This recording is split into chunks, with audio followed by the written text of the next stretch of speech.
It means that we punched our ticket to go try to win a Super Bowl, and that's it.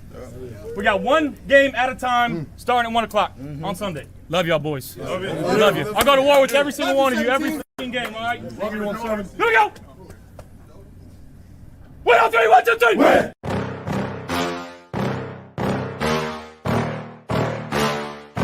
Yeah. Please tell me that I can't, that I won't, that I fail, that I'll never make it out, yeah.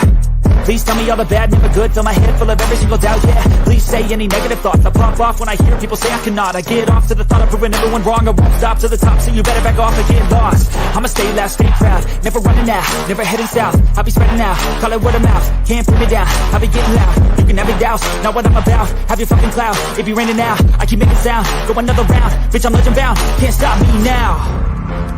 You don't wanna fuck with me, a slow burn like a disease.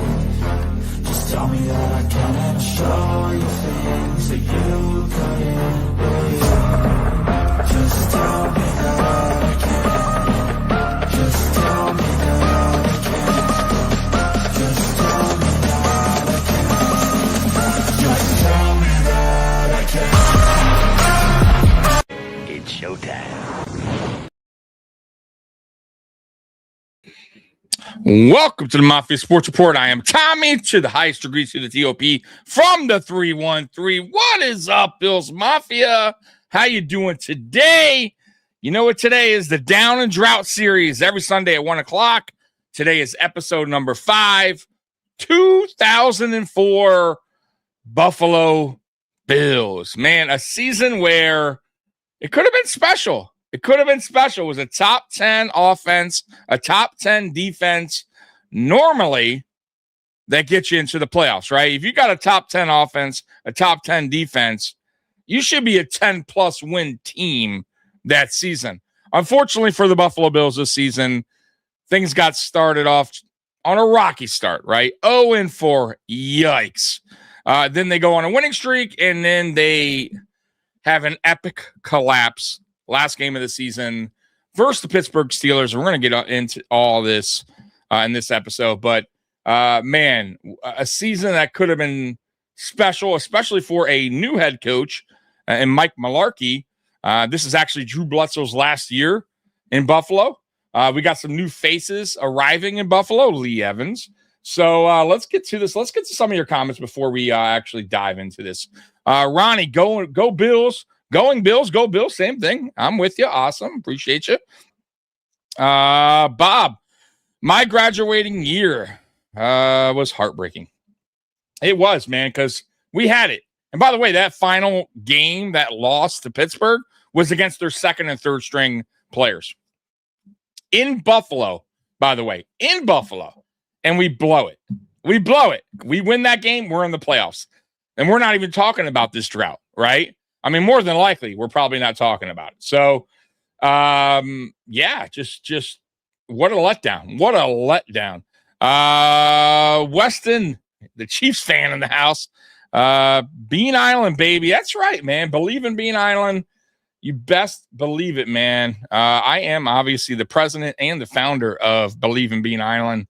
And I'm telling you guys right now, man, for those that aren't believers, for those that aren't, already on the island, shame on you, because I'm telling you guys, I have a good feeling about this season. I have a good feeling about the following season as well. This team is on the right track now. Look, man, no disrespect to Sean McDermott. I think he was a good head coach, but clearly he was a major reason why this team never got to a Super Bowl, in my opinion. And you guys can think what you want to think. And I explain my reasons. I go over this week in, week out with you guys. Some of you guys are like, whatever, Tommy, go fuck yourself. I don't give a fuck. It was all Brandon Beane's fault. I don't believe that. I don't. And I already told you guys that reason. I'll continue to tell you guys the reasoning why.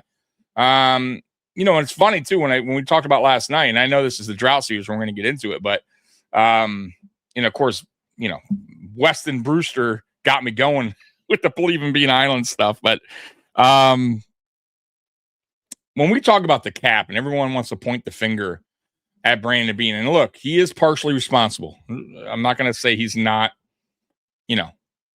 responsible as well for this. However, a lot of the dead cap that we got hit with was for a player called Stephon Diggs. I'm pretty sure you guys know who Stephon Diggs was, right? Anybody not know who Stephon Diggs was? You guys are also aware that Brandon Beane gave him an extension, and he was deserving of the extension. I mean, I think we can all agree on that, right? The guy put up 1,000 yards every year he was here. Gave him the extension knowing that he was a prime part of this offense. He was the guy, right? It was Josh and Stephon Diggs. And it could have been James Cook, right? But instead, our head coach and Stephon Diggs were battling one another. And Sean McDermott saw things one way. Stephon Diggs saw another. Sean McDermott wanted the offense to go in a different direction. And Stephon Diggs wanted it to stay the same. He thought things were fine. Well, that wasn't going to go well with Sean McDermott. Sean McDermott and him clashed. Sean McDermott is the one that went to Brandon Beane and said, I don't want Stephon Diggs here. Get rid of him. Trade him. Do what you got to do. I don't want him on this team. Did you ever hear Sean McDermott complain about us not having a 1 in replacement of Stephon Diggs? Did you ever hear him say, let's see what we could do? Trade him, but make sure let's add a 1 to this team? No, he didn't. What he said was, we don't need a 1. Everybody eats in this new offense, right? This is what I want, right? Run first, old school type of offense. We don't need that type of voice in the room. We don't need that kind of person on this team. I don't need that. I like what I got here. Everybody eats, and everybody's on board. We don't need a guy that's calling out for the ball. Let's just go ahead and take that. I don't care if you have to take a hit on the salary cap. But y'all want to point the finger at Brandon Beane. Brandon Beane's doing his job for his coach. He probably shouldn't have, but if he didn't, then you got friction already between GM and coach, where the GM is going rogue, right? And going, no, man, McDermott, you're going to keep Stephon Diggs. This isn't a situation or a case where back in, 2000 or 99, where the GM at the time, Butler, and the owner, Ralph Wilson, was forcing the hand of Wade Phillips to start Rob Johnson over Doug Flutie because of what they gave up on draft capital and what they were paying him. They went see what happened there? It was not good between coaching and GM and ownership whenever you force your coach to do something that they don't want to do. So if Beane were like, no, man, we just paid the guy, you're going to have to do what you got to do with him. You make it work. He didn't do that. Right? He went with what the coach wanted, and that's what happened. And you all want to sit back and be like, oh, all the money all the cap hell we're in. Well, there is a piece where maybe if that didn't happen and Stephon Diggs was still on the team, we'd still have our 1. We wouldn't be in the cap hell that we're in. But y'all, once again, want to point it back at Beane. You ever think about that? Does anyone ever truly think about that? Because nobody ever talks about it but me. I'm the only one that brings it up. But we all want to sit here and point the finger. Once again, I'm not saying he's not to blame for some stuff. Terrible signings of free agency. You didn't need to go out and sign Joey Bosa to a 1-year, $12 million. He underachieved. Let's be real. You didn't need to waste your money on Ogunjobi, right? And knowing he had a suspension on top of that. So there were some stupid decisions on Brandon Beane's fault. Yes. But the biggest dead cap hit, one of the biggest dead cap hits was Stephon Diggs. Nobody wants to talk about it. Nobody. What up, Roy? And we're going to get into this, what we're going to get into, because this is the Down and Drought series. I don't want to continue on with this, making this a Brandon Beane debate, which I have all the time. It seems like I'm always defending what's going on in Buffalo, but it seems like I have to, guys, because you got other podcasters out there, and it's a lot. And of course, I'm friends with some of them. Post Podium Podcast. Those are my dudes. But they feel very strongly about Brandon Beane not being the right guy, and he sucks, and he's just not, he should have been fired, and it's all his fault. And I have to defend Brandon Beane. I feel like I have to be the one that defends him, that have to say, no, I don't believe that. I don't believe you're right. And they're not the only ones. Once again, there's, Cover One, there's other podcasters out there that are just throwing that shade, that hate towards Brandon Beane, like he's the one that caused this mess. Not really. Not really. Is he partially to blame? Of course. Yes, no doubt. I'm not going to be here acting like he's not, right? But to point the finger and say it's all on him is ridiculous. It's craziness. The coaching staff and the coaches and the offense, and Joe Brady at the time, under Sean McDermott, wanted you to believe that we didn't need a 1. And then we're going to all sit back here and go, why didn't Brandon Beane get a 1? Because that's not what the coaching staff wanted. That's not what they were selling us. They were selling us on the idea of everybody eats. What do you want Brandon Beane to do? Go against that? Go, no, man, I don't think that's a good idea. Right? Let's slow that down. Whoa. Like, of course we could say, yeah, he should have, but that's not how it works in the NFL. It's not. Because once you have a disconnect between GM, ownership, GM, and coach, you have a dumpster fire of a team. We've never had that here. That's one thing I will say. For the most part, this team has been on the same page, right? That's why we've gotten to the playoffs 8 straight years. 8 out of 9.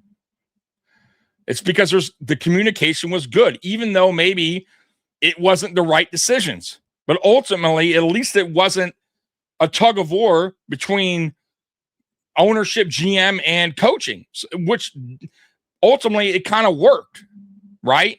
But we were missing a piece, which was a major piece over the last 2 seasons, which was a true number 1 receiver, a true target for Josh Allen. When he needs a play to be made, we were missing that. And I don't think Sean McDermott understood that. I think he thought that we would be fine without that. That Josh Allen was so great that, this running attack would be so good, we would never really need that true number 1. And it just didn't, it simply doesn't work that way. You have to have a number 1. And proof was over the last 2 seasons. It showed. But they wanted you to buy into the everybody eats concept. It didn't work. I like Beane a lot more than Whaley. Of course, you should. Doug Whaley was a disaster, though I will say some of Whaley's draft picks were pretty good. I'm not going to totally hate on Doug Whaley, but he had a lot of issues. And he also got the cap really, really high on some players. And he also drafted some players and traded up for some players that he probably shouldn't have. That did not work out, right? So he wasn't, this great GM either. He was not that good. What up, Tommy? To the TOP ain't good. That's right. That's right. Let's see here. The Bean Haters Club. Yeah, bro. It's wild, man. I truly don't understand it. I don't. It's just like, I feel like they just wanted everyone fired if one guy was going to get fired. And that's not the way of going about things. I don't think that Brandon Beane was the primary issue on why this team didn't get to a Super Bowl. I don't buy into it. Matter of fact, I feel like this team was good enough through the course of Sean McDermott's time here to have made it to a Super Bowl, to at least 1 or 2 Super Bowls. There's no way that you guys don't believe that. We had the opportunity. We had good teams here. We still have a good team. Good enough where Vegas every single year, go check. Going into the season has us usually top 3, top 4 Super Bowl favorites. Why is that? If we have such a bad team, such a bad roster, why would Vegas put us so high every single year? Matter of fact, I believe in 2022, we were favored to win the Super Bowl. Why is that? Because why? Because the roster sucks that bad? Guys, this is not boxing. This isn't golf. This isn't a one-man operation. This is a team game, right? They're looking at the whole complete team for a reason, right? Obviously, Josh Allen does a lot for the betting, but so does Patrick Mahomes, right? There's other top-tier quarterbacks, Lamar Jackson. But you still got to have a roster around them. You still got to have reasons on why they would be favored or up there in the top 3, top 4 of teams that are going to potentially win the Super Bowl. The Buffalo Bills were always up there. So I don't believe in the roster's garbage, trash. The draft picks have been so bad. Like, I don't buy in that. If it was that bad, guys, this team wouldn't have been to the playoffs 8 out of 9 years. This team wouldn't have made it to an AFC championship game twice. And I'm telling you, this team should have been to a Super Bowl. They should have made at least one, possibly 2. And I put that on coaching. Of course I do. You can't tell me the roster wasn't good enough to make it to a Super Bowl. I'm sorry. I don't buy into that. Is that Bean's fault? Of course not. If we win a Super Bowl under Sean McDermott in one of those years, nobody's saying Brandon Bean did a poor job here. Of course not. But y'all want to point the finger at somebody here. And one guy got fired. Now you want to point the finger at somebody else. It's just it's crazy to me. The roster has never been a real issue here. Never. I'm sorry. I don't buy into it. Over the last 2 years, has number one receiver been an issue? Yes. But don't point the finger at Bean. That's not what he created. It wasn't his design. It wasn't his vision. He's going along with what the coach wanted, plain and simple. And if you guys don't understand that, I don't know what to tell you. That's across the NFL, right? That's why coaching matters. Coach comes in, he builds a coaching staff, right? They have a vision of what they see, for that team, a goal. They bring a scheme, right? A defensive scheme, an offensive scheme. They want certain type of players that fit that scheme, right? And the GM's responsible for what? To get behind the coaching and the coaching staff, build that team to what the coaching staff wants and what the head coach wants. And of course, the head coach is heavily involved in draft picks and free agency because these are the players that he's going to be coaching. How do you guys not understand that? The GM is not going rogue and just getting players that he likes only. And if he is, there's a problem with the team. And that's where you see across the NFL, teams that are continuing to miss the playoffs, there's usually a disconnect between the GM and the coach. Look at the Dolphins. GM got fired because he wasn't connecting with Mike McDaniel. And then Mike McDaniel gets fired because he just wasn't a good coach. The Jets always had an issue. They fired their GM. They brought in a new coach. The Cleveland Browns fired the GM, bring in a new coach.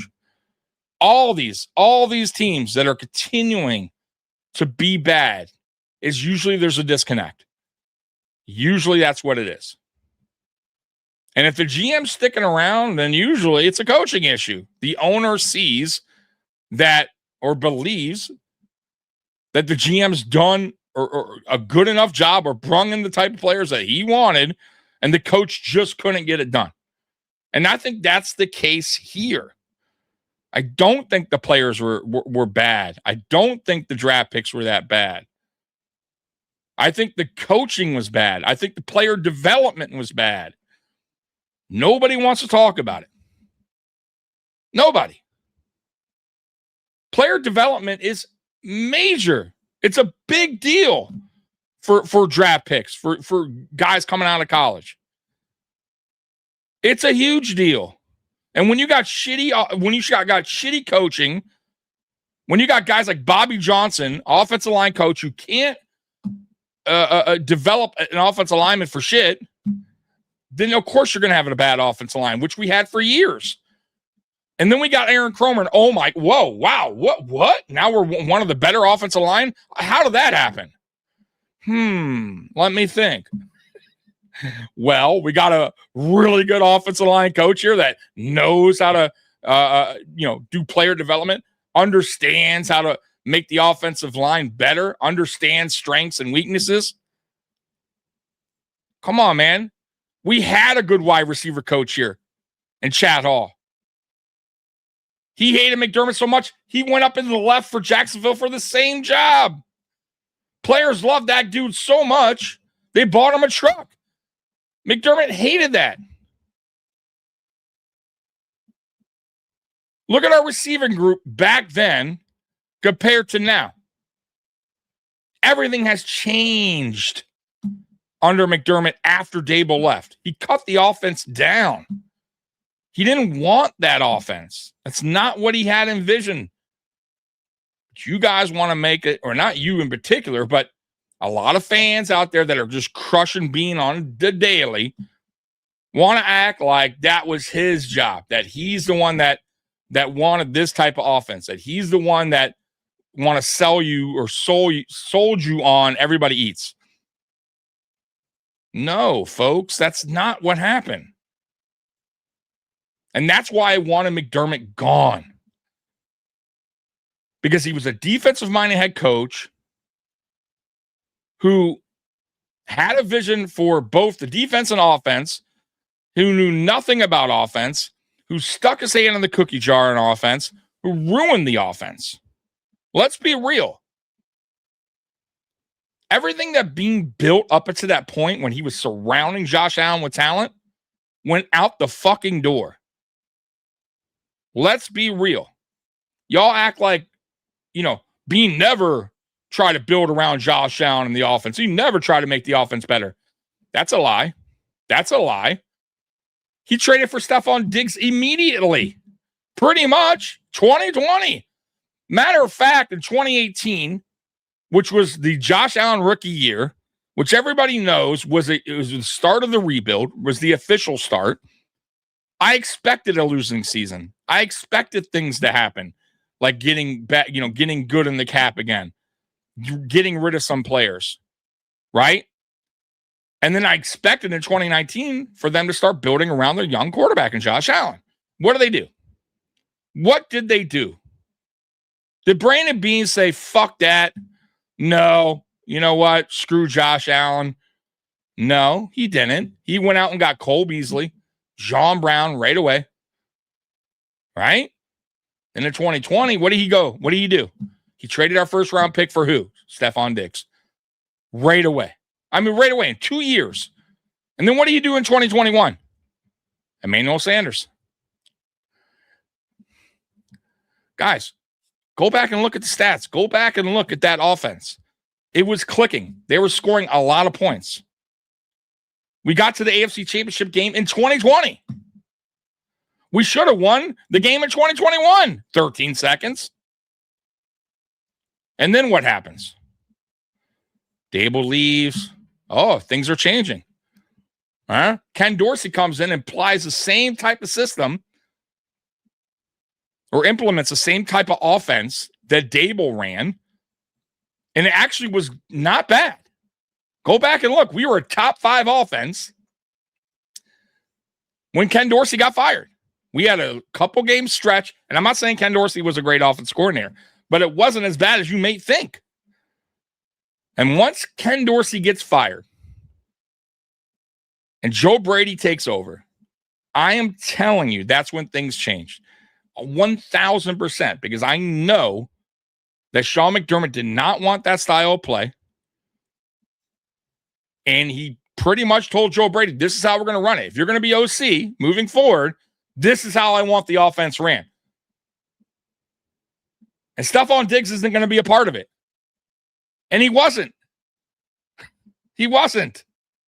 He was traded that offseason. Matter of fact, go back and look at that season when Joe Brady took over. Stephon Diggs' numbers declined right away. If you look at the second half of that season, Khalil Shakir had more targets than Stephon Diggs. Because that's when the everybody eats started to pretty much take place. That's when the offense did a 180. But nobody wants to talk about it. We want to act like that didn't happen. It happened. Happened right in front of your eyes. Don't let your eyes fool you. It's right there. Stop digging in stats. Stop digging in analytics. The eyeball test. Come on, guys. You know what you saw on the field. You know what was happening. You understood the games that we lost and why we lost the games. Don't act like the defense wasn't a major reason why this team failed us every single year. But I think it got so old, we wanted to find other reasons on why this team failed. So, of course, now it's Brandon Beane's fault. He didn't give us enough weapons. Yeah, he did. Early on, until the offense changed. Until McDermott wanted to focus on defense again and, get players that were going to be good locker room guys that'll fit into the system. We don't need a guy that is going to run his mouth because he wants the football all the time. We don't need that here. I don't want that guy yelling at me, demanding the ball because he's a true number one. He can make things happen. I don't need that here. I don't want that here. It's crazy. It's wild to me. I just cannot believe how fans turned, especially fans that were so against McDermott, who understood like I understood, or were finally understanding what the real issue was. And now that he's got fired, now they want to shift the blames elsewhere and act like McDermott wasn't the problem. I got people that, read that article, understood the Tyler Dunn article, believed in the article, saw it right in their face, and now all of a sudden they don't believe they don't believe what they heard. I don't get it. I don't understand it. What? It is mind-boggling to me, and I don't care. I will continue to defend this dude. I will continue to defend what happened over the last 9 seasons with Sean McDermott. All right, let me get back to it. And I haven't even started the Down Drought series. It's guys like this. I could talk about this for fucking hours. I cover the team, at least on a podcast, right? Since 2020. I've seen it all. I've been a fan since 1989. I know my Buffalo Bills football. I'm not just talking to talk. Right? I've seen coaches come and go. And this is why we're doing the Down and Drought series. Right? To see all the fuck ups. Right? See all the disaster coaches that came through here and GMs. So I understand it. I know it. I know a bad coach when I see one. I know a bad GM when I see one. I know good players when I see them. I know bad players when I see them for the most part. I also can look back and go, damn, why did this guy fail here? Was it just he was a bad player, or was he wasn't developed right? And he went on somewhere else and actually played better.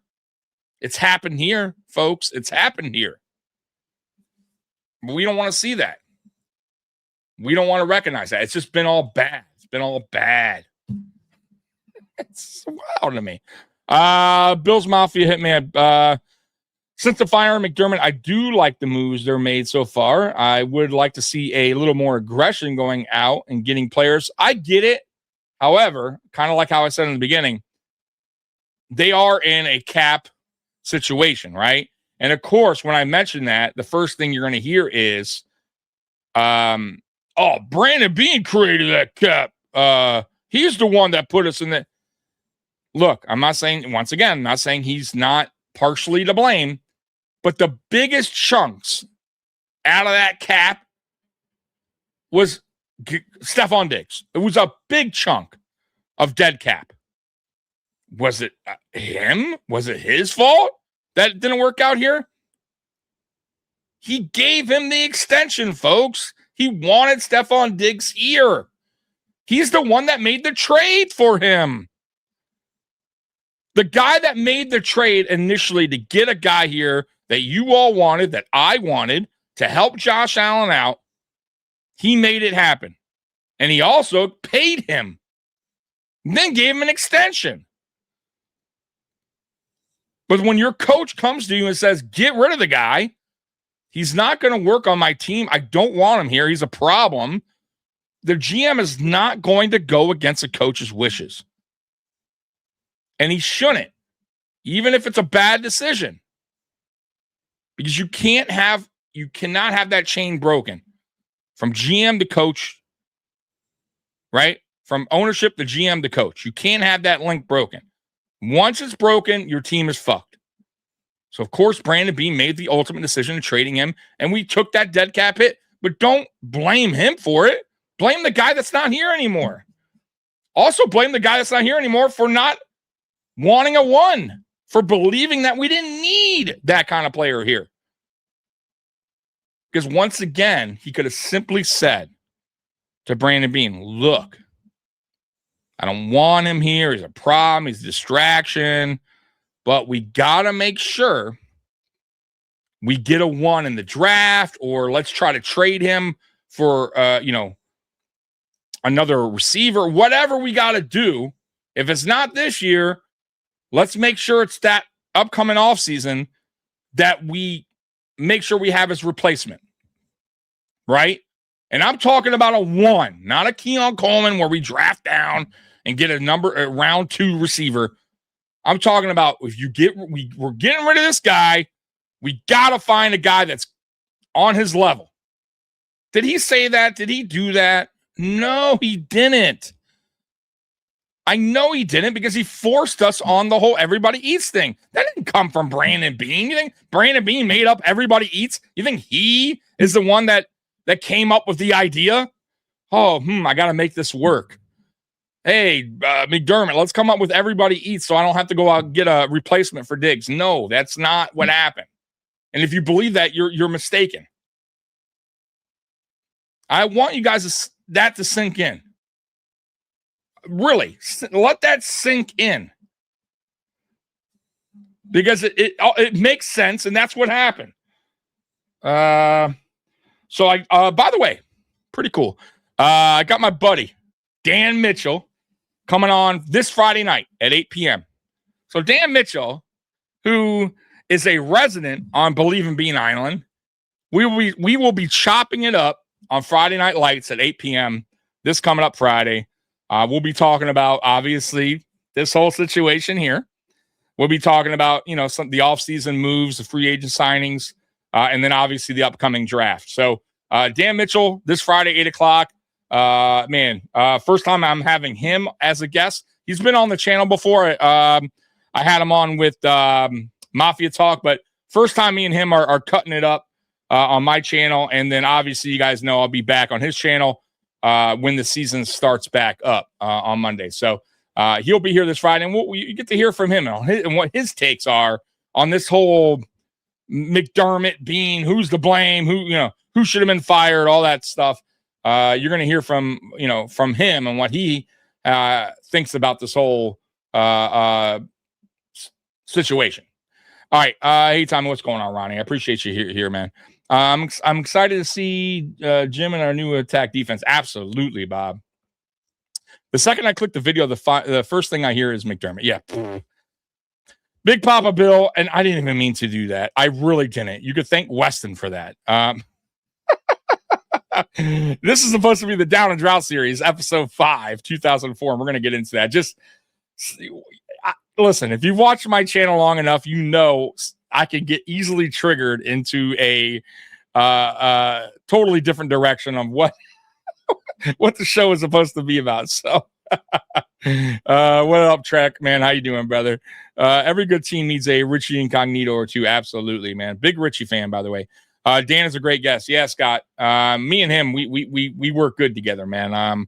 I was on Dan Mitchell's show all last season, and it was a blast, man. So I can't wait to have him on this Friday to cut it up with him. Let's see here. Let's see how many jobs McDermott has before Bean loses this one. Yeah, we'll see. We'll see. It's a good top 5 defense, Tommy. I think so. What? This our fucking defense? Listen. Yeah. Now I will say that if you're talking about the 2004, we were a top 10 defense and offense, and I believe we were a top 5 defense actually. I think we were actually in this season. We were. Let's see here. We were. Actually, let's see. Defensive wise, I think we were 7th in the NFL, or no, 8th in the NFL in points allowed, and 7th in the NFL in scoring. So, yeah, we were a good team. I mean, that was a good. This 2004 team should have made the play. This 2004 team should have won at least 10 games minimum. Probably could have won 11. And when you have that kind of defense and offense, what failed? So we're going to get into it now. I talked enough about the McDermott Bean thing, and I'm sure I'm going to get right back into it on Monday and Friday. So let's dive into this, folks. All right, here we go. All right, episode number 5, 2004. If this is too loud and you can't hear me when I talk on the mic, let me know. I'll turn down the volume here. Episode 5, 2004. I am now the most miserable man living. If what I feel were equally distributed to the whole human family, there would not be one cheerful face on earth. Damn. Now, that is old inside track. The Buffalo. I'd be watching old games too. Wait. So, guys, I'm going to talk real quick on the mic. Can you guys hear me this over all right. the video? Like, am I clear, or should I turn down the video some for you guys? Let me know in the comments, Welcome please. To another episode of Down Drought. The Bills I can turn it down, playoff obviously. drought turns to 2004, and oh man, But if there's you can a hear lot me good. to discuss in this one. I'm Prescott Rossi. He's Thad Brown. He's Dave Yates. We've been here for the first 4 episodes, the first 4 seasons of the Bills playoff drought, but 2004 may have the most stuff to talk about. So let's not waste any time. January 14th. All right, thank you, Bills, Scott. they're looking for a head coach. They've found one. It gives me a great deal of pleasure to introduce to you our next Mike head Mularkey. coach, Mike Mularkey. Yeah, get him, Mike. Response and reaction to Mularkey being the guy to lead the Bills into a new season. Exactly. That's pretty much what it was. Yeah, really. So many It's like coaches another, came through here, huh, it's guys? kind of like God. not really that different from what we just had. Yeah. Right? Offensive guy. Yeah. Instead of a defensive Yeah, guy. exactly. Young coach, not much pedigree, not No. much, buzz. Just a guy. Yeah. Just keeping that. That's exactly, plan guys. that they started with. That's exactly how I felt. He's just the guy. Like, it was, I hated it. When we hired Greg Williams, I fucking hated it. Who the fuck is Greg Williams? Who the fuck, Mike Mularkey? Like, we went from Marv Levy to Wade Phillips, who, by the way, I liked Wade Phillips. It sucks that they fired Wade Phillips. Wade Phillips was not a bad coach. I don't care what anyone says. Like, remember when I just talked about earlier in the podcast where it's never good for ownership and GM and coach to have different ideas of where they want the team to, the vision or this player should start, or this is the kind of player you should have on the team, where you're having that tug of war. Well, guess what? That happened with, when Wade Phillips was the coach here over Rob Johnson and Doug Flutie's situation. Once that happened, that was a wrap, folks. It was never going to work. You cannot have ownership and GM, fighting with your coach about who should start, what kind of scheme should be ran. Listen, you hired the guy. You hired the guy to make those decisions. And if you feel like he's not the right guy, he's making poor decisions, fire him. But fire him after the season. Let that dude coach out. Period. Listen, they ruined Wade Phillips here. Wade Phillips was, I don't care what anyone says, he was a good coach. Once they moved on from here, look at the disaster that came through Buffalo. Look at the bullshit coaches that are being hired here. Terrible head coaches. I mean, my God, bro. Greg Williams. Mike Mularkey. It gets worse. Dick Duran. It gets bad and worse and worse. Just no name guys. You know what I mean? I think Dick Duran actually won Coach of the Year with the Bears 1 year, but I wasn't sold on him either. Like, none of these coaches worked. Chan Gailey, great OC. Head coach, not so much. I'm just happy that the Bills never brought in Jimmy Johnson and Mike Ditka. Dude, I don't know, man. Out of all these coaches, I would have preferred either one. I'm not going to lie. I get they were probably past their stage of coaching. I would have took either one. Give me a Jimmy Johnson or a Mike Ditka over Greg Williams any day of the week. Over Mike Mularkey, over Dick Duran. Any day of the week, I would have took either one of those coaches. At least they knew what winning was about. Those guys had no idea.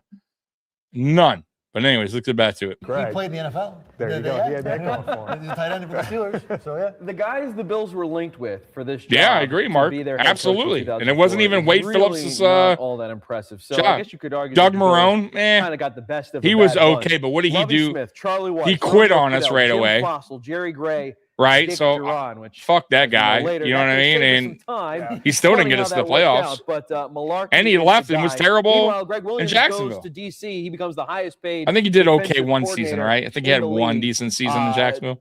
Moving forward, after Mularkey But was named the head coach, he moved to March 1st. he's not a coach now. And every year, He didn't do anything, really. With the Bills in free agency. They cut Reuben Brown. And we talked about this in 2003. Reuben, at the end of that season in a game against the Dolphins afterward, That's Jeremy a Nails, big just cut telling right him there. that, Reuben Brown, he's man. Gone. He's done. That's it. Ain't no more. What's that? I ain't back. You ain't come back up with that stop point. You know what? I ain't lying. I'm not lying. I'll tell you what we're going to do. I don't know. We'll sit down and we'll piece it together. I'm gone too. And there's a falling out between him and Greg Williams. Good for Reuben Brown. Honestly. And I know like Bills Mafia will be like, oh, Bills player, you don't like it. You get out of here. You don't want to play for. But listen, at this time, in these drought years, you're ruining players' careers. A guy like Reuben Brown, like one of the best offensive linemen, you're ruining his career. Why would he want to be here in such a disaster, such a fire, dumpster fire team right now, franchise at the time, going through different coaches, right? He knows what's going on. He sees the future. He ain't going anywhere. This team ain't going anywhere. I wish Eric Moulds would have got the fuck out of town while he was in his prime. Eric Moulds would have been a Hall of Famer if he did. I'm telling you. But instead, he chose to stay in Buffalo, and it was a bad decision. It was. And I hate to be that guy, but listen, you got to worry about your career. If you're that good of an athlete, why are you wasting your time on a team that's going nowhere, that has no direction, that keeps hiring bum-ass coaches, no quarterback? Like, you can't even get the quarterback situation right. Like, you got to go. Like, if I'm a player, I gotta take my talent elsewhere. Like, I'm just wasting my talent away. We had a lot of talent come through Buffalo, guys. It wasn't like we had some shitty ass talent or draft picks. It just was shitty coaching. No quarterback ever until Josh Allen. Right? Let's be real. They could never get the quarterback situation right. They could never get the coaching right. Fucking disaster. Was Reuben Brown the last year play for the Kelly era to leave? Yeah, I believe so. I could be wrong on that, but I do think that was. No. Wait. Actually, technically, no. Eric Moulds played with Jim Kelly his last year in 1996 as a rookie. That was Jim Kelly's last year. So technically, if you want to get technical, no. Jim Kelly was, like I said, in 96. Also, actually, Andre Reed, I want to say, played after as well. Correct? Am I wrong on that? I believe Reed was also... Yeah, I think Reed actually played with Flutie. Isn't that correct? So he was also after Kelly retired. So, but as far as Ruben Brown being the last, I would say technically no, it would have been Eric Moles. All right, let's continue on that. I could be wrong on that. Tom Donahoe says that was a reason why, part of the reason why they let go of Ruben Brown. But what was your relationships like with Ruben, and the thought that after so many years of loyal work for the Bills, 8 straight Pro Bowls, he's now That's correct. That's correct. Ruben was a scary guy. But I think Molds really then would be the last in the Kelly era. Then Trek. Ruben was, but you are right. Reed Reed left after agreeable 99 guy to deal with. I mean, I believe 99 was his last year. I could be wrong on that, but I believe Reed retired in 99. When you go to him, he could be or after the 99 season. hit or miss, but by and large, he was a good guy to talk to. Stand-up guy, you know, definitely willing to face the music in the locker room for the most part, and I never had any complaints with him. Not at all. But you're right, he was a little, you know, he wasn't an easily approachable guy. No. You know, you need to have your facts straight. You need to have, you know, good questions and have a you know, I don't want to say a legit reason, but appreciate you guys rocking with me today. I know this isn't for everybody, but you're gonna smack. I find it so interesting. I really do. You know, it was a guy. I don't care that it was a shitty time for Buffalo Bills. As well it's a lot of my favorite players come from this drought year, so and you know, again, this was it's good to go back and you know, Mike Williams was in the midst. Look back and see how far we come, and so you weren't just like, the craziness that went on here, and then also to the fans that weren't didn't live through this era. It's good for them to honestly learn and understand what happened, what we went through. Coming off the heels of Tom Donahoe calling out Western New York, all right, thanks, Bob. I appreciate you, brother. They treated Greg Williams. Was this another move where you know it's the off season, folks, right? It's Sunday at 1 o'clock. Who gives a shit, right? We're just having a good time. This was seen more as a football decision, not as a. Molds would have tore it up anywhere else. Absolutely. It wasn't a football Mark, decision. abso-fucking-lutely. But it was we have a guy who's on the. He had 10,000 yards. I promise you. Maybe we don't like. If he went somewhere else with a reliable quarterback, he's a locker room lawyer. And he would have had 15,000 plus yards. Absolutely. So that may have very well Hall of Fame numbers. Another I promise you. Agency, Antoine Winfield signs with the Minnesota Vikings. And we talked about in the kids last don't know pain. There were so many strong players on defense for the Bills, and now you're losing a guy who had been there for a few years, had really grown into his role. I know he was kind of seen as a quiet guy, but the decision to not maintain that 1-2 combo with Malloy and Winfield, what were your thoughts on that? It was a tough loss. You know, I think that was a guy the Bills wanted to keep. Now, they had Nate Clements coming up, basically to ascend to that role of being the number 1 corner. But, you know, Winfield was an excellent player, a top-shelf corner, and that was one of those where, you know, you're on pins and needles following the Bills. Is he going to sign? Is he not going to sign? And when the Bills lost out, that one hurt. Yeah, he was sharp. Winfield was really good. That was a loss. That was a big loss. I mean, he was another player I really liked a lot. He was good at what he did. Went to the Pro Bowl 3 times with the Minnesota Vikings. But the Bills do bring in a player to replace him, and they bring in 5-time Pro Bowler Troy Vincent, who was 32 at the time. So it was a bit long in the tooth in terms of an NFL career. The idea, though, to bring Vincent in, was that seen as a positive move at the time? He's a big name, good player. Yep. And he was, from the media point of view, Vincent wasn't bad. The 4 or 5 favorite guys to talk to. That was a good signing. I don't hate that signing. And no one who covered him is surprised that he's, you know, second in charge in the NFL Players Union right now. He was a guy that was destined to be, you know, whatever he wanted to be, he was going to go right to the top. I think as media guys, we were like, we got Lawyer Malloy and Troy Vincent in the same locker room. Winfield was hard. He's safety that was good at playing. Yeah. 2 of the best talkers you're ever gonna see. So we get to the 2004 NFL draft, and Tom Donahoe's success and failure rate in the draft leading up to 04, I think, was pretty good. The Mike Williams pick is obviously the biggest black mark on his tenure with the Buffalo Bills. But I think most people would have made that pick. Yeah, and that was the point I was going to make, was at that time that was the right call. The first pick. Okay, I'm glad they brought up the Mike Williams thing. It was a bust. Right? We all know that.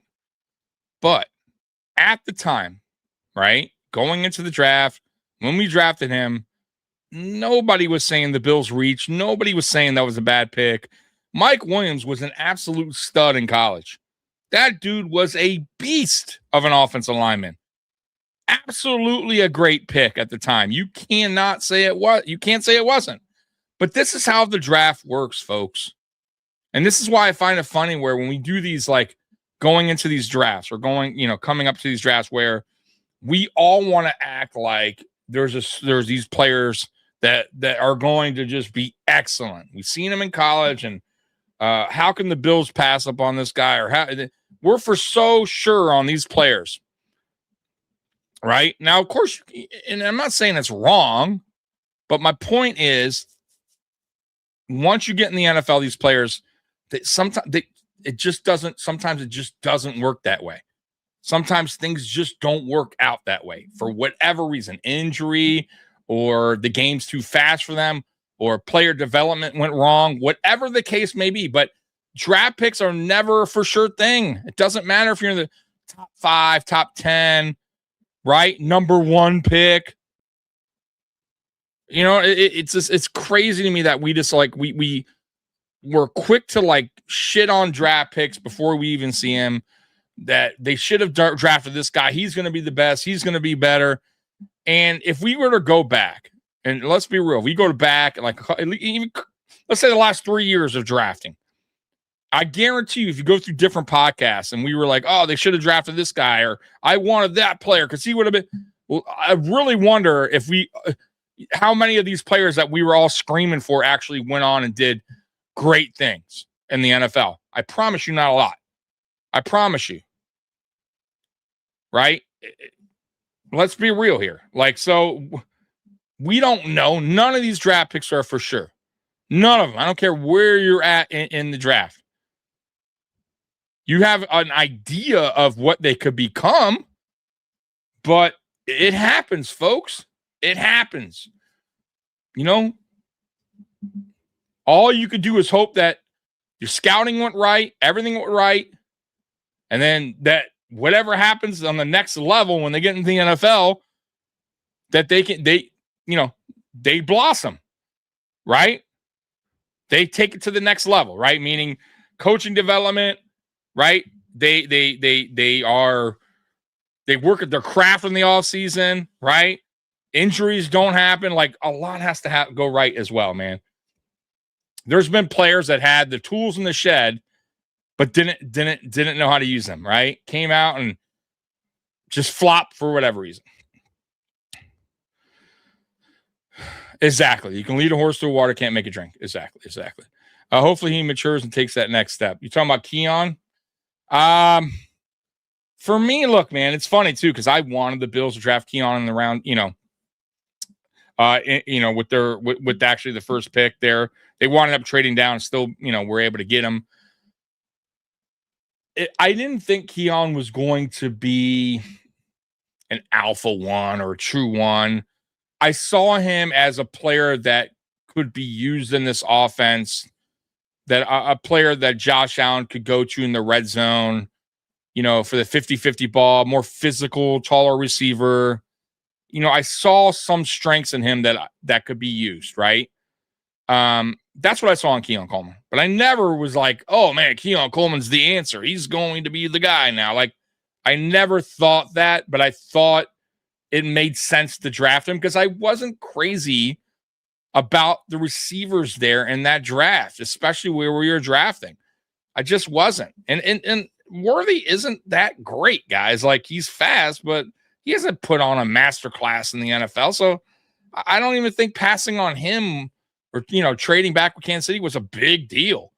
The problem with Keon Coleman, there's a couple, right? And one of them is, and the major one is maturity, right?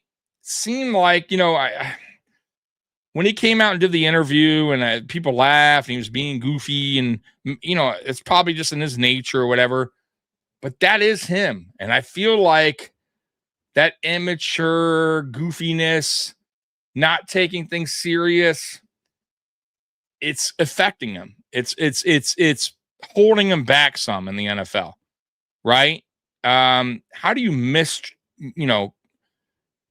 practice, right? Like, come on, man. This is a job, right? I know it's a sport, but it's still a job. You got to be there. They're relying on you. Your teams are relying on you. Your teammates are relying on you. Show up, right? How are you missing practice multiple times? Okay? If you're missing practice and you're missing the film studies and all the other shit, and you're not paying attention, you're never going to get better. Never. It's not going to happen. Right? And then there's the other thing where him and the coach weren't seeing eye to eye. And McDermott is tough to please. We all know this. We've heard this. You know how McDermott is with younger players. And you could see the frustration on Keon's face in games. You could even see him giving up on plays because he just felt like he wasn't being used the right way. And I understand his frustrations, but you still got to go out there and do your job. And I hope, for Keon's sake, this was, an awakening for him to understand here's a new opportunity. That coach and McDermott, whatever happened there is gone. You can flush that away. You have a brand new start. You have a fresh start here with Joe Brady, a guy who said that he vouched for you, that wanted to draft you. He was banging on the table, right? So here's your opportunity, right, to make things right, to go out there and show why the Buffalo Bills drafted you. But I'm going to tell you this. If this coming season, if he's on this team, if we don't trade him or whatever happens, because there's still some offseason here, if we hear going into the season he's missed, camp, or he's missed practice, or there's already issues going on, it's over with. It's done. And if you can't trade him, I would just cut him. I don't care. That means he's never going to change. And if that's coming out, that he's already acting a fool or missing practices, missing a camp, then what team's going to want to trade for him anyways? They don't want that. Who wants that? Nobody wants that. So, take your losses on a rookie contract. Who cares? Who cares? So that's what I would do. But if he's smart, he goes into this season with a chip on his shoulder, trying to prove to all the doubters, because there's a lot now, not just with fans, but with media, local media, national media. You have that chip on your shoulder. Go out there and put it all on the field. Put it all on the practice, right? Out there in practice. Lay it all out on the line, because what's going to happen is if you ball out, or at least you show that you're worthy of being a good NFL receiver. You got your rookie contract coming up. Even if you don't come back with the Bills, and I don't want to blame you, another team's going to look at film and go, you know what? That dude really matured his last year in Buffalo, or last 2 years in Buffalo, however long he stays here throughout his deal. You know what? Yeah, let's give that dude a contract. I can see him working out here on this team. That's how you earn your contract. That's how you stay in the NFL. Even if you're not a 1, even if you're not a 2. Zay Jones is still in the league. Zay fucking Jones. Zay Jones got paid at one point from Jacksonville. But he's in the league for a reason, because he's probably putting in the work. So, I mean, if I could give advice to Keon, like if I were to talk to him, that's exactly what I would tell him. Like, plain and simple. Like, dude, you have what it takes to be in the NFL. You could be a receiver in the NFL. You can, whether that be a second or a third, but you still have your spot here in the NFL. But if you're not willing to put the work in, if you're not willing to change your attitude and mature the fuck up, then it's not going to work. You will not be in this league long. Plain and simple. It's as simple as that. There's a ton of players wanting your job right now, wanting to be in the NFL, wanting that paycheck. What don't you understand? There is not a lot of options out there. You can go to the UFL. I don't know how long that will last. You can go play in Canada. I mean, but that's not going to pay you. That's not an NFL paycheck. we'll see. This is it. This is it. If you don't show up, that's it. And if Shavers didn't tear his knee up, he would already have it. Yeah, I feel bad for Shavers, man. But did we resign Cook? Yeah, you know that. This past season, he got what he kind of got what he wanted. It was 13. What did he get? 13 mil per season, something like that. So Cook is here to stay.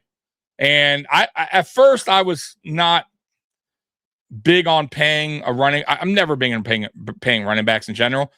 But once I kind of, understood a few things about Cook, right? Meaning, okay, why pay a running back? Like, why not? Why pay a running back and why shouldn't you pay a running back, right? A lot of the why shouldn't you is because of the wear and tear on a running back's body. Let's be real. Most running backs, are they get they have a lot of carries coming out of college, right? They already got a lot of wear and tear on their body coming out of college. And then, most running backs are, especially when they're running backs that are number ones, are being used in the NFL. They're getting a lot of carries, 200, 250, 300, sometimes more, right? So after the rookie deal, right, 4 or 5 years into your contract, you're kind of beaten up by then. It's a risky play to sign a running back. And that's how I always felt. But when I looked at James Cook, when I really was like, okay, why would they pay him? What's the good about paying him? Right? Well, he didn't have a lot of carries in college. They really didn't use him a lot in Georgia. That's a good thing, right? He had a lot of tread on the tire still. When he got to Buffalo, he was the backup running back his first year. Devin Singletary was RB1. Once again, wasn't used a lot. Even when he was then he got the job, then he was RB1 after the next year, but still under 200 carries. Wasn't used a lot. I think this season here was his first season over 200 carries, I believe. I could be wrong on that, but I believe so. And if he did go over 200 carries last year or 2024, it wasn't by many. But over the last 2 seasons, he's proven it. So, yeah, I felt like it was a smart contract. So I was good with it. He could be effective on just 15 carries. Yeah. I mean, look, he provides what you need, right? Obviously he's getting better. He's still young, a lot of tread on the tires. The speed, he can catch out the backfield. He's a well-rounded running back for sure. Like, I have no problem with James Cook being on this team. All right, let's get back to it. And obviously I don't, because he's one of the biggest playmakers we have. The Bills have is the 13th overall pick in that 04 draft. They draft Lee Evans, wide receiver out of Wisconsin. Was that seen also as another, that's the pick you got to make? It was okay. Because you had lost Peerless Price and the wide receivers had taken a step back. It made sense. I don't think Lee Evans was going to be seen as a big time. I like Lee Evans. I never had a problem with Lee Evans. Yep. Eric Moulds was still the number one. Eric Moulds and Lee Evans, dude, that's a good combo, guys. I mean, it was good. I'd take that combo right fucking now. But, again, I mean, that was just the theme of that offseason. Dude had speed, bro. Well, and to just have now back-to-back first good hands. He's a good player. Go to Willis McGahee and Lee Evans at 2 positions where the Bills really didn't need help. Yep. It was the offensive line. It was their quarterback, perhaps. I mean, there were a lot of things where they needed help. Yeah, and they go absolutely, for the Mark. where they seemingly are at their best. He was our one when Moulds left. Or red flags in your eyes? Virtually everything Tom Donald did from 2002 on raised question marks. But I think the Lee Evans pick, because they had just lost Peerless Price, wasn't seen as anything that was out of left field. It just wasn't a spectacular, wow, start buying the playoff tickets kind of pick. Yeah. Yeah, he wasn't going to make an instant impact and be a game changer. Was there a thought in the lead up to the draft, though, that the Bills might go back into the first round? Because this happens, and I want to know if there were any they might be interested in going back into the first round. That was, I'm pretty sure, the Eli Manning, Phillip Rivers, Ben Roethlisberger draft. So everybody talked about those 3 guys, about these are great quarterbacks. And then after that, the next group wasn't so good. Yeah. So Stevie when was they good. went back up to get another quarterback. We had good players through the drought years. Any other quarterback other than we had a ton. 3. Running backs, receivers. Spending all these picks, 2 first-round picks. Defensive players. We had players no one like that move right off the bat. So, the 13th overall pick is Lee Evans. He goes 2 picks after Ben Roethlisberger. to the Pittsburgh Steelers at pick 11. And I wonder if the Bills had Ben Roethlisberger, would things be different now? Oh, yeah. They would have gone to the playoffs. How much different, though? I mean, based I don't on think coaches and other decisions that the Bills have made, how much of an impact do you think he would have made? Full disclosure, I have never been a Ben Roethlisberger advocate. And I've only come around recently after he's had multiple good years to where I think he's an elite quarterback. I think if Ben Roethlisberger goes to Buffalo, the Bills do make some playoffs. There's no drought. But I don't think they ever go to the Super Bowl. And I wonder if Ben Roethlisberger is still either in Buffalo or in the league right now, because he went to a perfect cocoon of a situation in Pittsburgh where Buffalo was almost entirely the opposite in every way. He would have been man on an island, basically. Yeah, he'd have been, no protection, decent weapons, okay defense, rookie, brand new coach. I don't think Ben Roethlisberger is being discussed about Hall of Fame or champions or anything like that if he's in Buffalo. Bill Cowher is still the head coach of the Steelers at this point, but not for very much longer. The Bills, they draft Lee Evans at 13 overall, and you think, okay, the Bills are done in the first round. But wait, Tom Donahoe makes a few phone calls with the Dallas Cowboys. We have ourselves a trade. Here's the haul. The Bills' second-round pick, their fifth-round pick, and their first-round pick in 2005 to Dallas for the 22nd overall pick, where they take J.P. Lossman, quarterback, Tulane. WTF. Got our quarterback, baby. Pretty much. JP, baby. The trend of the offseason, huh?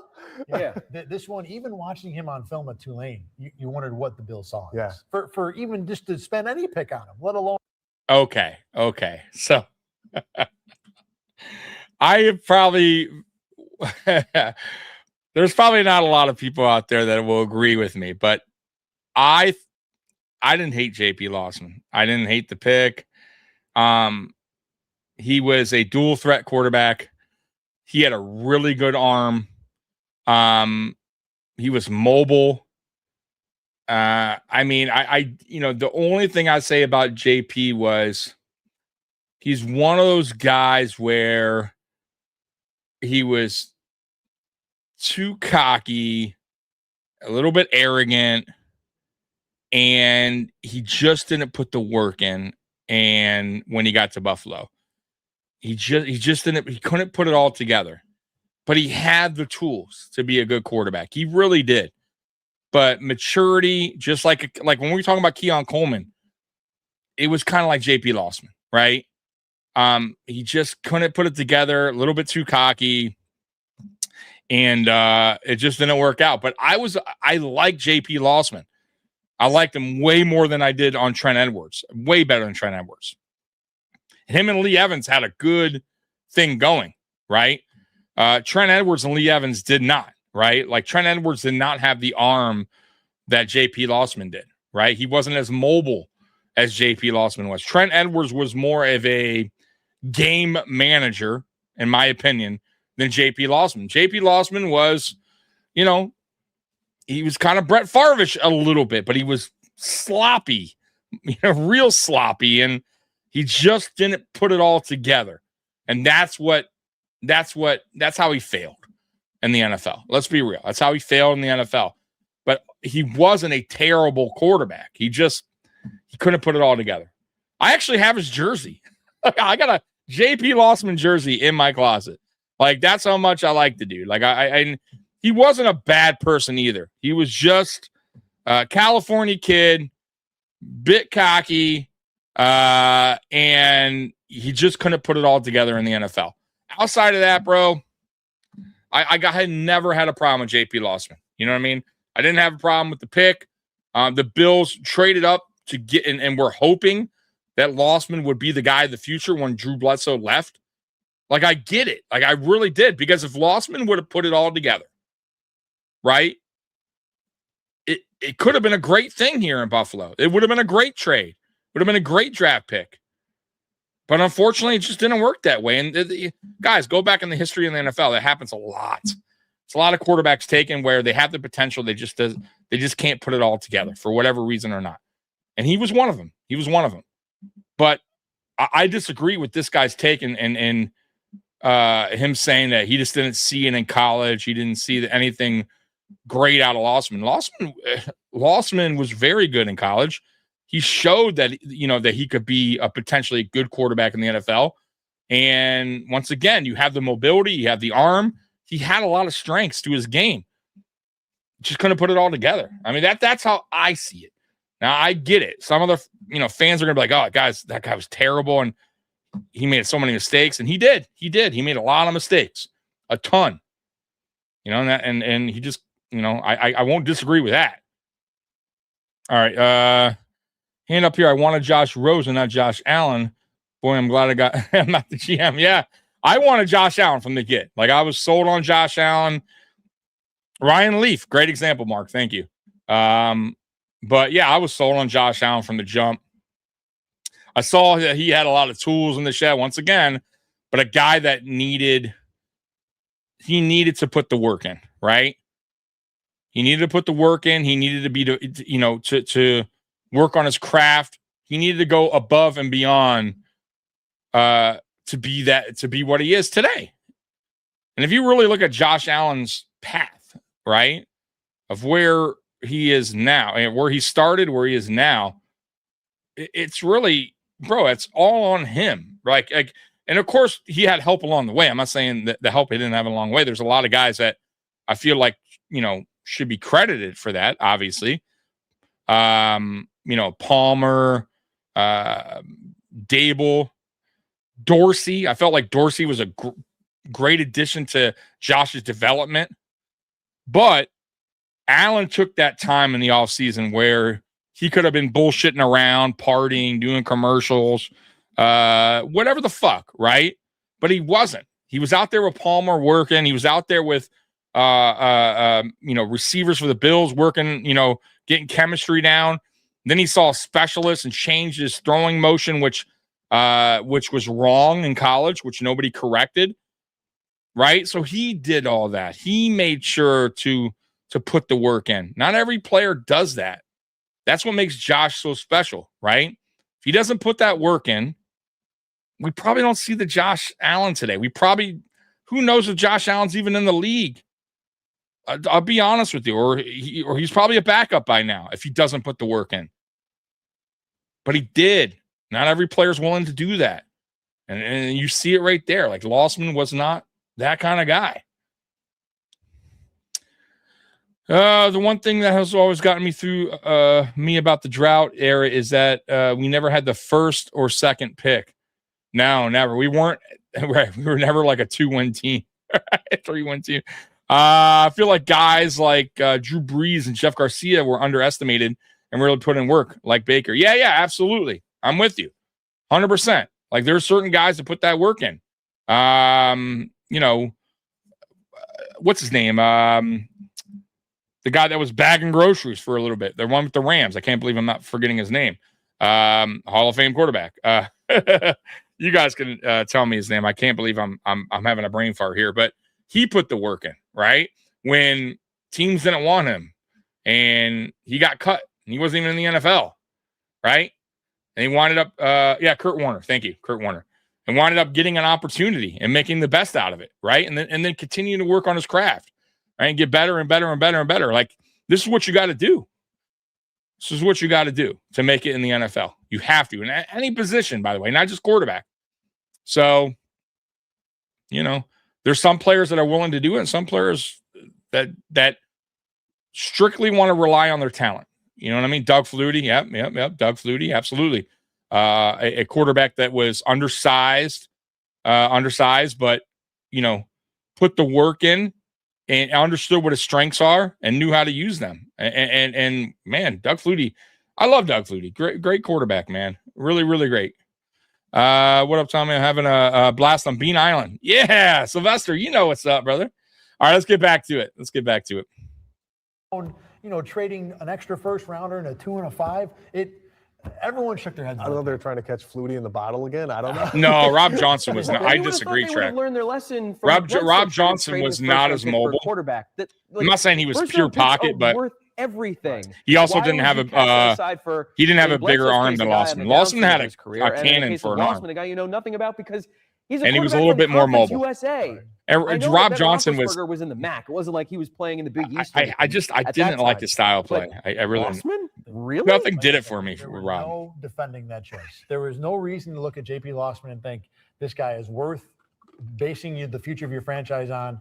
It just, no one liked it. No one defended it. It made, except for the dyed-in-the-wool, blue and red Bills fans, it just made no sense in any way, shape, or form. I kind of disagree with the take. But we look at the 17-year span of the Bills playoff drought, and there are moments, there are games. They're preparing there are for decisions. You go like, oh, if that one is different, Drew Bledsoe's how would the outlook departure. of this team be Let's in be real. 2017? If they don't spend 3 picks on JP Lossman, There he that has is. to be one of the bigger what ifs. I know they've missed on players in the draft that went to other places and were successful. Of course, what happened? He broke his arm or how big of an something. impact did this Sprayed away make by Troy Vincent. moving forward, not just from 04, but years down the road. Right, something like, or his leg. He's something like that, right? I think he got his leg or arm broken Now, maybe not the next by year, because Vincent Bledsoe would go on to in have camp. a decent season, Oh, maybe man. almost in the playoffs. But he was Yeah, close to he getting the end of was. his career. Another It wasn't gonna be California guy, 05. Mark. It would have certainly been 06. No, Now it's a no matter of disrespect to whether the Bills pick was California available then. people You'd from have to go back California. through and Just figure out what those quarterbacks were there. California If quarterbacks, the Bills boy. had found a good quarterback that was not named JP Lossman, sure, things would have been better. But Hey, I'm by with you, itself, Sylvester. this was just Most excited I've been another since in the litany 2021. of I'll be honest with you. terrible Been a early while. draft choices. So the offseason misery, it's not Yeah, finished Brad, yet. instead of Rob, I'm with 2004. you. Training camp, August 24th. 2 days from the end of Sylvester, training camp. probably. You think of I'm with you. those buddy cop movies where someone gets shot up. Oh, he was 2 days away from retirement. Well, JP Lossman, 2 days away from getting out of his first training camp, breaks his leg. Thanks There it to is. Troy Vincent. Told you, breaks his leg. I thought it was arm. I was thinking arm or leg, but yeah. Just the oh no, Which is we crazy. spent so much on this guy. Vincent, and now he has a broken leg. One of the Yeah. more interesting parts of Bills history that I was as close to Troy being Vincent. directly, ground. zero Imagine, man, involved you in. just get At this drafted point in and training get camp, your this leg was one of the first broken. camps where they didn't let What the us fuck? shoot the 11. That's a 11 or 7 shitty way to 7. start. And this was a play where Yeah, I JP don't had know why I either was run a thinking arm bootleg too, or Sylvester, but it was scramble, just like, and the play was over. It was way downfield. So most people were already heading back to the huddle. Fans in the stands weren't watching for the most part what had happened. So he gets downfield. And I'm watching the play in front of me because we had nothing to do but watch practice. We couldn't use our cameras. My camera's on the ground next to me. So he runs up to Troy Vincent. And Troy Vincent kind of sees him and they, kind of play around and juke a little bit. And then Vincent pops him. And they said shoulder to shoulder. I thought I remember hands contacting. Either way, the number one reaction I had when JP goes down was thinking back to when I was a kid and I wrestled around the living with my brother, where my mom would say, be careful, don't go crazy because someone's going to get hurt. Yeah. Well, JP goes down, and even before anybody knows he's hurt, that's the first thing I think. Oh, they horsed around, and now someone's going to get hurt. It didn't look malicious. People, immediately tried to say, was Troy Vincent trying to send a message? Was he trying to say, you're a rookie, you got to earn your stripes? No. They were two guys horsing around. Yeah, late in camp. And it got out of control, for an instant. And JP Lossman broke his leg. And I remember I see him go down. Crazy, bro. In a millisecond. I know it's serious. I pick my camera up and start recording it. And that was There it the is, guys. impression Look I at had. that. Again, people have said that they thought Troy Vincent was trying to do something to hurt him or send a message. Incorrect. I watched the play happen. They were two guys screwing around, and they got what they deserved, more or less. So the injury bug is not even done with the Well, Bills in 2000. There you go. So, because I've heard people say Troy Vincent was sending a message, but here's a reporter that was there filming that said they were just horsing around. So I'll take his word on it over people that weren't there. And I believe that they probably were just messing around. Young cocky JP Lossman, Troy Vincent, whatever, just jostling around and yeah, it ended up badly. You got to feel for JP. You got to feel for the Buffalo Bills at that time too, because you just traded, a lot of picks away for your potential franchise quarterback, at least what they're thinking at that point. And he breaks his leg 2 days into camp. Like, that's devastating. That sucks. That really, really sucks. But yeah, man, football, I always say football is a brutal sport, but yeah, it happens, man. But yeah, golly, man. Can you imagine? JP Lawson was like, what the fuck? But it's what you get. He's right. When you messing around like that, Shit like that can happen. Preseason game number 3, August 28th. Lawyer Malloy breaks his arm in the preseason game against the Indianapolis Colts. They've lost Winfield to free agency, but you think, okay, they have Lawyer Malloy. Well, now they've lost Lawyer Malloy to a broken arm. I mean, Malloy gets his arm broken. With this team, is there anyone where injuries piling up already? 2004 decision was the right one, or nothing broke their way? Yeah, that's no pun intended. Nothing breaking their way. A lot of things were breaking, just not breaking their way. Yeah, it was just the domino effect just seemed to keep hitting time and time again. So going into the regular season, just the idea and the thoughts about this team. Yeah, I'm with you. With everything that has gone on in the offseason, and now they have this new head coach, and who knows what else could happen down the road. What were the thoughts on the precipice of the 04 season? There weren't many expectations. I don't think it was let's see what Mularkey can do. Let's see if Drew Bledsoe can find something. That you were kind of expecting not much, but Mularkey was still 0-0. He was undefeated, so you didn't want to kill him right off the bat. But I think Mularkey was a tight end, right, guys? I think we were played in the NFL as a tight end. I could be wrong on that, but You know how I do. pretty sure I'm right. LB's on 3. 1, 2, 3. LB. Get him, Chiquillo. Week 1, the Jacksonville Jaguars come to the Ralph, and we've talked about the season opener in 2002 when Chad Morton returns 2 kickoffs for touchdowns. Is this one worse? Yes. Yep. Yeah. Explain. I don't remember that. I'll have to look back. I'll have to find that mark. At the end, they pretty much outplayed Nate Odom's, another one of my favorite players play for the Bills. Win the game. So they're down 3 or 4 with 10-6. Yes, correct. 10-6. So we're both Nate Clemens. Right? So they're down 10-6, and they had 4. He was a tight end. Okay, Bob. That's what I thought so. I thought so. And you're thinking, okay, this will be the end of the game. Bills will get their win. They'll be 1-0. Well, then Byron Leftwich just heaves this ball up. You guys remember this game? One of the Smiths, I think it was Sean Smith. Nate Clemens fucked up. It was one of the 8 receivers Jackson. 4th and 18. Hail Mary, pretty much. And he comes down with the ball. Clemens should have batted the ball away instead of trying to get the interception. Again, you didn't think they were going to finish the comeback. And now the end of the game is on your side of the field. And then there was another 4th down there in the game that I remember it, but that they wound up getting. And it was like 5 yards out, something like that. I think it was 15. A toe drag kind of touchdown. 4th and goal. 4th and goal. But not only that, it was 2 seconds to go. Yeah. So it was the end. It was the play. Jump ball at the back of the end zone, and it wasn't the corner. It was like basically. This was a close play. Yeah. Remember this, guys? It was the end of the game. Came down right at the back of the end zone. It was right. I mean, it was one of those they'd be looking. I mean, you got to go back and look. You can find it on YouTube. Close. Yeah, it was not a gimme like he's got 2 feet in and a touchdown. 2 feet in and possession. Ernest Wilford. Right, yeah, the most memorable name from the draft. I can still remember the ball. So you see left foot back and he throws. It's close, the guys. In the air. I can remember myself at this point with the ball in my camera lens thinking, okay, the Bills are still going to win. Yeah. Even here. Yeah. How is it? Who's going to deflect it? And then he catches it. You're like. And the trajectory of it was such that you think it's too deep. No one's getting this ball. Right. And then he comes down with it. Ernest Wilford, the only play he would ever need in his entire NFL career. Jacksonville was no good. I mean, that was not only crushing from the point of view of how it happened in the game, but to lose the home opener to Jacksonville. Yeah. I mean, right off the bat, So the bad look at this, guys. The start of the season. Anywhere at the start of this 04 season, we can't put points 7 up. times they lose in Oakland. 13, 10, 17, 14, 0-4 start. They hit their bye week in week 3. What a bad way to start the season. Often. I'm not even sure if teams have week 3 buys anymore, but they and our defense is actually doing pretty good, except for that New England game. Sacks in back-to-back games. 13, 31 and 16. Not terrible. Put some points up there. You should be at least 3-1. Bills offense on the sideline. Bills scored 2 touchdowns in the 4th quarter, but the Jets kick a go-ahead field goal with a minute to go. They lose 16-14. After the game, Ralph says there's no taking a moral victory in this one. He even called the Bills' offense boring. So they're 0-4 at this point. Damn. Literally everything has called gone our on offense for the Bills boring in this offseason. And you have the owner calling out the offense of the new head coach. I can't imagine. Are we sharpening the swords for another coach firing in 1 year? Okay, so I'll speak for me. I don't remember. Here we go. Here we go.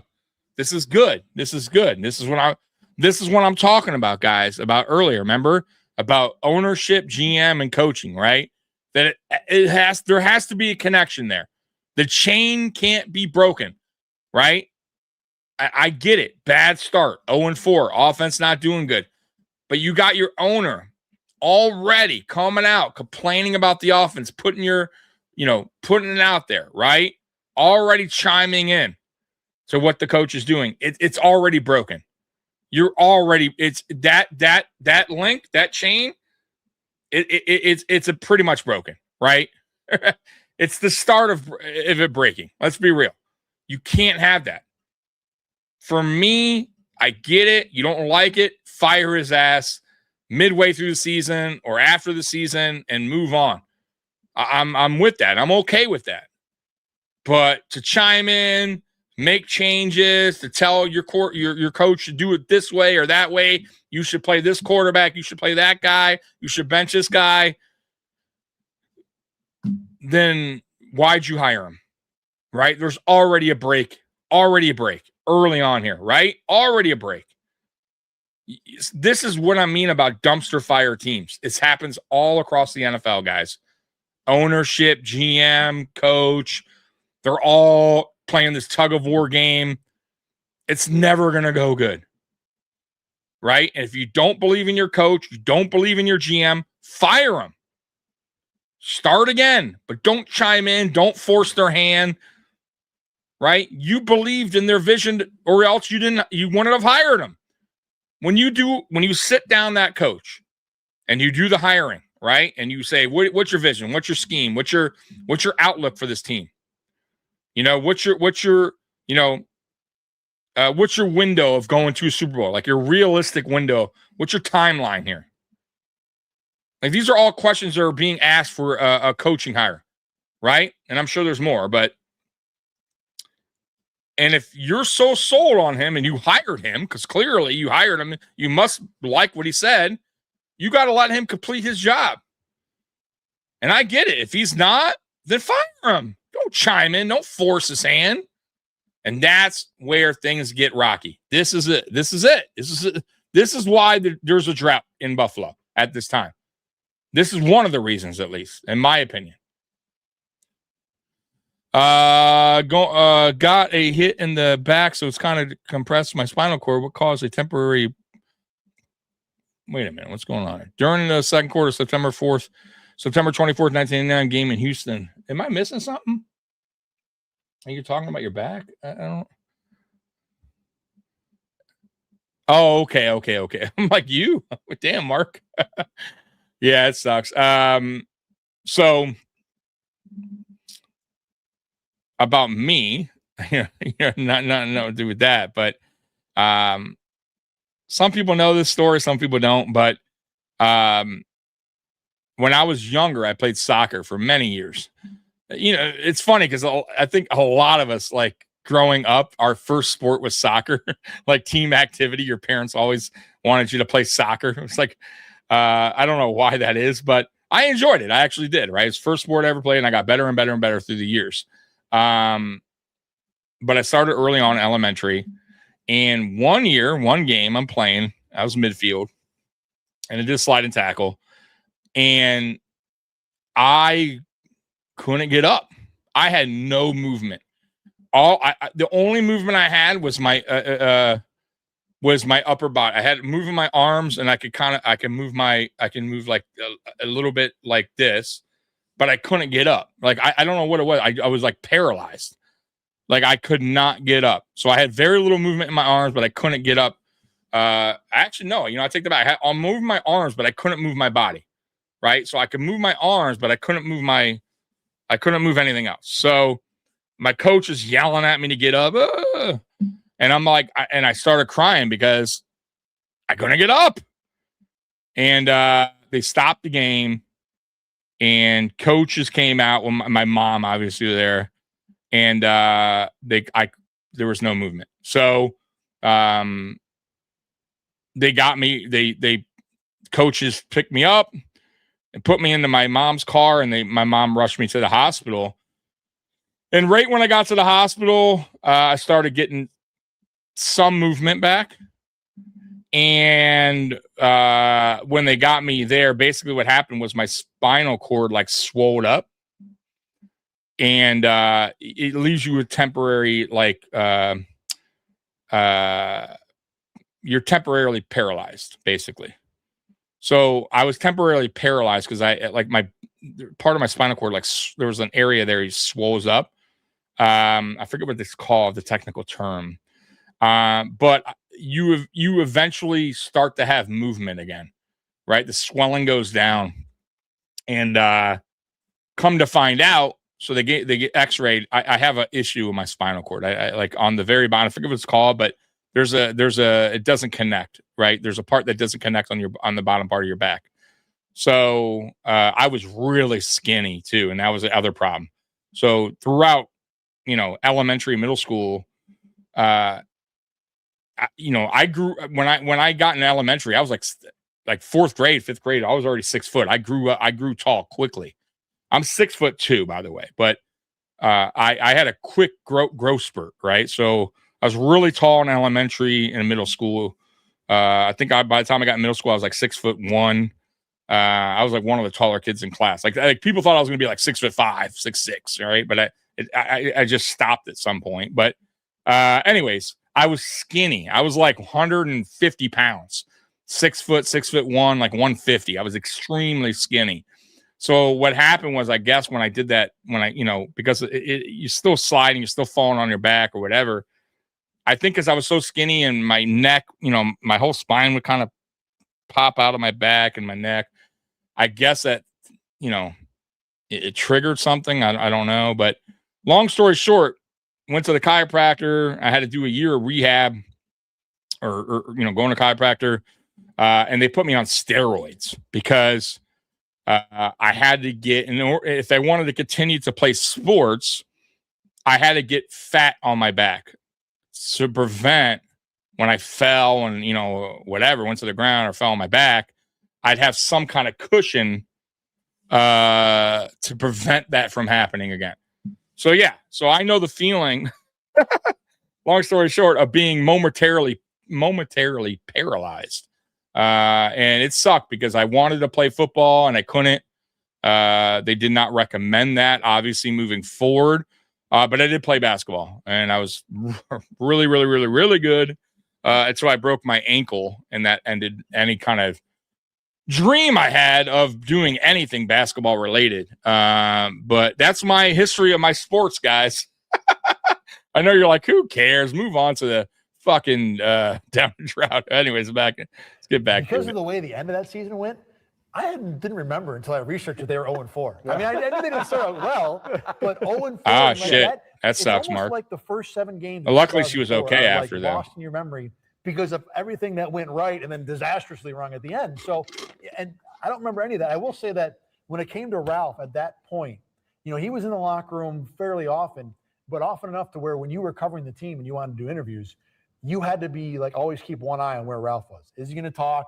Is he going to say anything? Because you could not miss that. Right. And which is, you look at where he was at that point, it's like in his life. Yeah. How much he turns 86 in October of 2004. How much weight are we really putting in what this guy says? But it didn't matter. You had to have it though, because if you missed it, you were missing what everybody else was going to have. Everything and anything else that you got from the players, unless Drew Bledsoe said, "I hate Buffalo and I hope it burns," it didn't matter compared to what Ralph said. Right. In terms of the dynamic of seeing Ralph in the locker room after a game, was there kind of like, Scott Birch told the Bills PR guy, did he say, okay, Ralph's going to talk, or did you just kind of? You basically hung around. Like literally, I remember, I don't know what stadium it was, but being in the tunnel afterwards, after we'd gone through the locker room, Ralph was there, and you just kind of mill around, and you're almost like looking around like, I don't notice Ralph is there.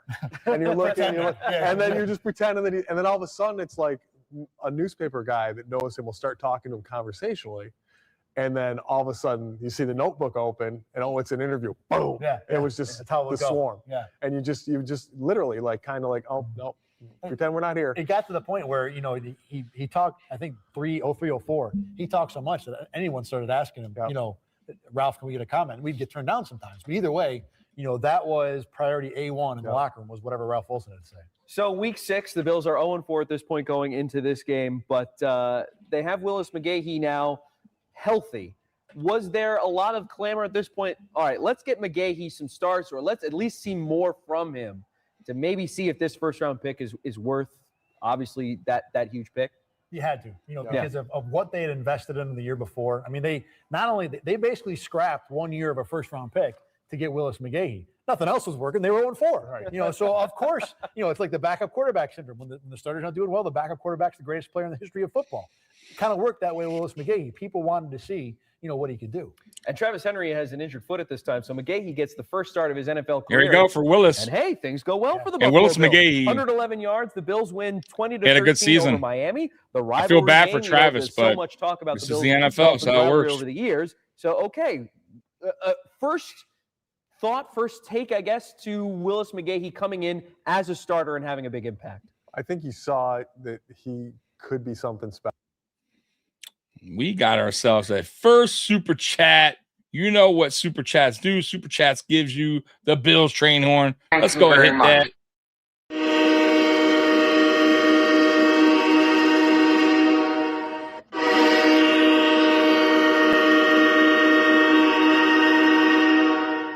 My dude, Mark, thank you so much. Buy yourself something nice. I appreciate that, bro. Thank you so much for the super chat.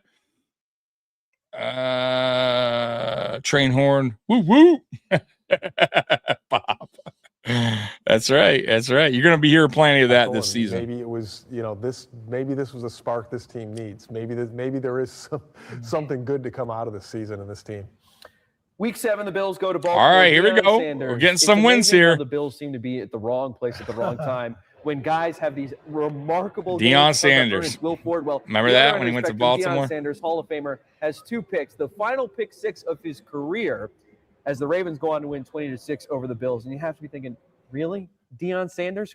Which one of you guys was in Baltimore and just at the wrong end of the field? Yeah. Wrong end of the field. I think on the other side of I think he took it back on the other He was side. like kind of down the middle, so it didn't really matter. It didn't work too well. But that's how you start looking at these things. Like, where was I on the field? I didn't get the angle on that one. Is that fun for you to think about the fact, though, that you were at a game where Ray Lewis did, you know, the walk out on the locker room dance? That was one of the most notorious and infamous intros in the NFL for a long time. And you saw, you know, the last Deion Sanders pick 6 on the field. I mean, that's got to be a nice little, you know. I didn't realize that I did. Yeah. I didn't realize that I was there, that was his last one, but that is cool. And he had other interceptions after that Hey, game, but Mark, the last pick 6 we'll see. I'm not big into hockey, but I'll be rooting for the Sabres for sure. And let's hope he's right. League to be able to see that it's pretty special. Week 8, Terrence McGee has a kickoff return for a touchdown. McGahee has 2 McGee, one of my touchdowns. favorite players as well. Trounced the Arizona Cardinals 38-14. Week 9, McGahee 132 yards and a touchdown. The Bills never trail as they beat the Jets, who were 6-1. Look at us. We're getting some wins. We're stacking some wins here, folks. Week 10, this is going to be fun for me and Dave. I think it'll be fun for you too. The New England Patriots host the Buffalo Bills, the first home game for the Pats since the Boston Red Sox had won the World Series in 2004. And there was no way the Patriots are losing this game with all of the celebration. I think I did go to that did game. that game. How would you have not been there? How did you not draw remember. the straw for that? One thing I did do from that game, if I remember correctly, it was Kurt Schilling. Right? Yeah. So the Red Sox win the championship. They all come onto the field. I mean, these guys were the 2 rock Red stars. Sox fans sitting here at this desk, and the one that's not is the one there. I don't know what happened. I was probably scheduled to do that, whatever. That's when the Red Sox broke the curse, that's right? your own fault, David. You should have known the Red Sox were going to rally from 3-0 down. You know what it was? I picked based on locations. What city do I want to go to that I haven't been to? And I've been to New England. We all go to Foxborough. Yeah, we go to New England every year. So everybody's on the field from the Red Sox. And I mean everybody. You know, Poppy, Randy, or Kurt Schilling. So Kurt Schilling's on the sideline. And at that point, I do feel a little bit bad that Dave's not there. They had the World Series trophy out. I mean, it was just a giant party. And I got Kurt Schilling to say hello to Dave on camera. It wasn't, you know, the internet Twitter era where I could send it right back. But like on Monday or Tuesday, I got back. Dave, check this out. Look at this. The Red Sox fans are the worst. Hey, Dave, what's up? Thank you. So we did get that. Kurt Schilling, wasn't he the one with the It's bloody amazing sock? Looking at this video back and just seeing all these players from the 04 Red Sox, and everybody looks, of course, younger than it was 13 years ago. But the Kurt Schilling one, that one really hasn't aged well. Knowing what we know now about Kurt Schilling, like the celebration and the ovation he gets, because he walks out on crutches, you know, the whole thing with the ankle game and all that. Yeah, the ketchup sock and all that stuff. Don't yell at me, Kurt. Sorry. Just to see that now, you're just gonna go, oh man, that did not age well. But the Red Sox have that World Series, their first World Series win since 2000 or since 1918. Excuse me. The Patriots win. Yeah, that's when they 29-6. broke the curse. Then Week yeah. 11, Bledsoe throws 3 touchdown passes. We're still to winning Mark a lot of Campbell. games here, Clemens though. has a punt Look at return us. for touchdown. The Bills win against We're St. putting Louis, up points, too. 37-17 to go to 4-6. Offense is getting I shit know together. they're 10 games into the season, but the offense is scoring points. The there special you go. teams has been terrific. Was there an idea at this thought that I know they have 6 losses, but if the Bills catch lightning in a bottle, they can really make some noise the second half of the season? I think it wasn't that week, maybe the week after. Yeah. Because So just a funny stat to throw out here. The Buffalo Bills this year set an NFL record. Now that it's tied, by the way, with Chicago, but for 6 touchdown returns on special teams, 3 combined, meaning 3 for kick return and 3 for punt. And then Chicago wound up doing it on a combination with 4 and 2, 4 kick return and 2 punts. So special teams were really good. And Terrence McGee was a big reason why that, we were getting those touchdowns. McGee was great, man. the end of the season, who did they play after the Rams? You got Miami. So, all right. They beat the Dolphins. They sure do. Yes, they do. The Dolphins were what, like 9-7 that year? I think we'd have to look it up. Yeah. No, the Dolphins were bad. No, 4-12. Were they 4-12? 4-12. Because Ricky Damn. Williams had retired before the start of the season. That's right. And they had no alternative, and their They offense were bad. totally fell apart. It was about then when the Bills got to 5-6. You started looking at the end of the schedule, and they were playing the NFC West that year, and that was back in the day when the NFC West was terrible year in and year out. And they still had like the Niners and the Rams. And And Browns punt and the returner, Bengals. Mark. So they had Remember that track Cincinnati Bengals and game? You're seeing things click. You could see what was going to happen. To Wait a get minute, an interception they're for a probably win this game. They're touchdown probably win this game. and a They kick can pull return out for a this one game touchdown. against a team that's like 6-7. They might run the table here. You could see it coming. And you knew where it was going to end up. They were going to have to, play Pittsburgh. I think he set a record in that Going to game. be an important game at the end of the year. I'd say Thad is one of the great scenario player outers It's of all amazing. time. The mental hoops he can go through. It's scary. When we sit towards the end of the year and start coming up with, okay, the playoff implications of this game, I'm like, how do you do that? It's just like, it's like Rain, he's like Rain Man. I watched him walking around. Yeah. So week 12, the Bills go to Seattle. You talk about the NFC West. They face the Seahawks. Willis McGahee runs for 4 touchdowns in Seattle.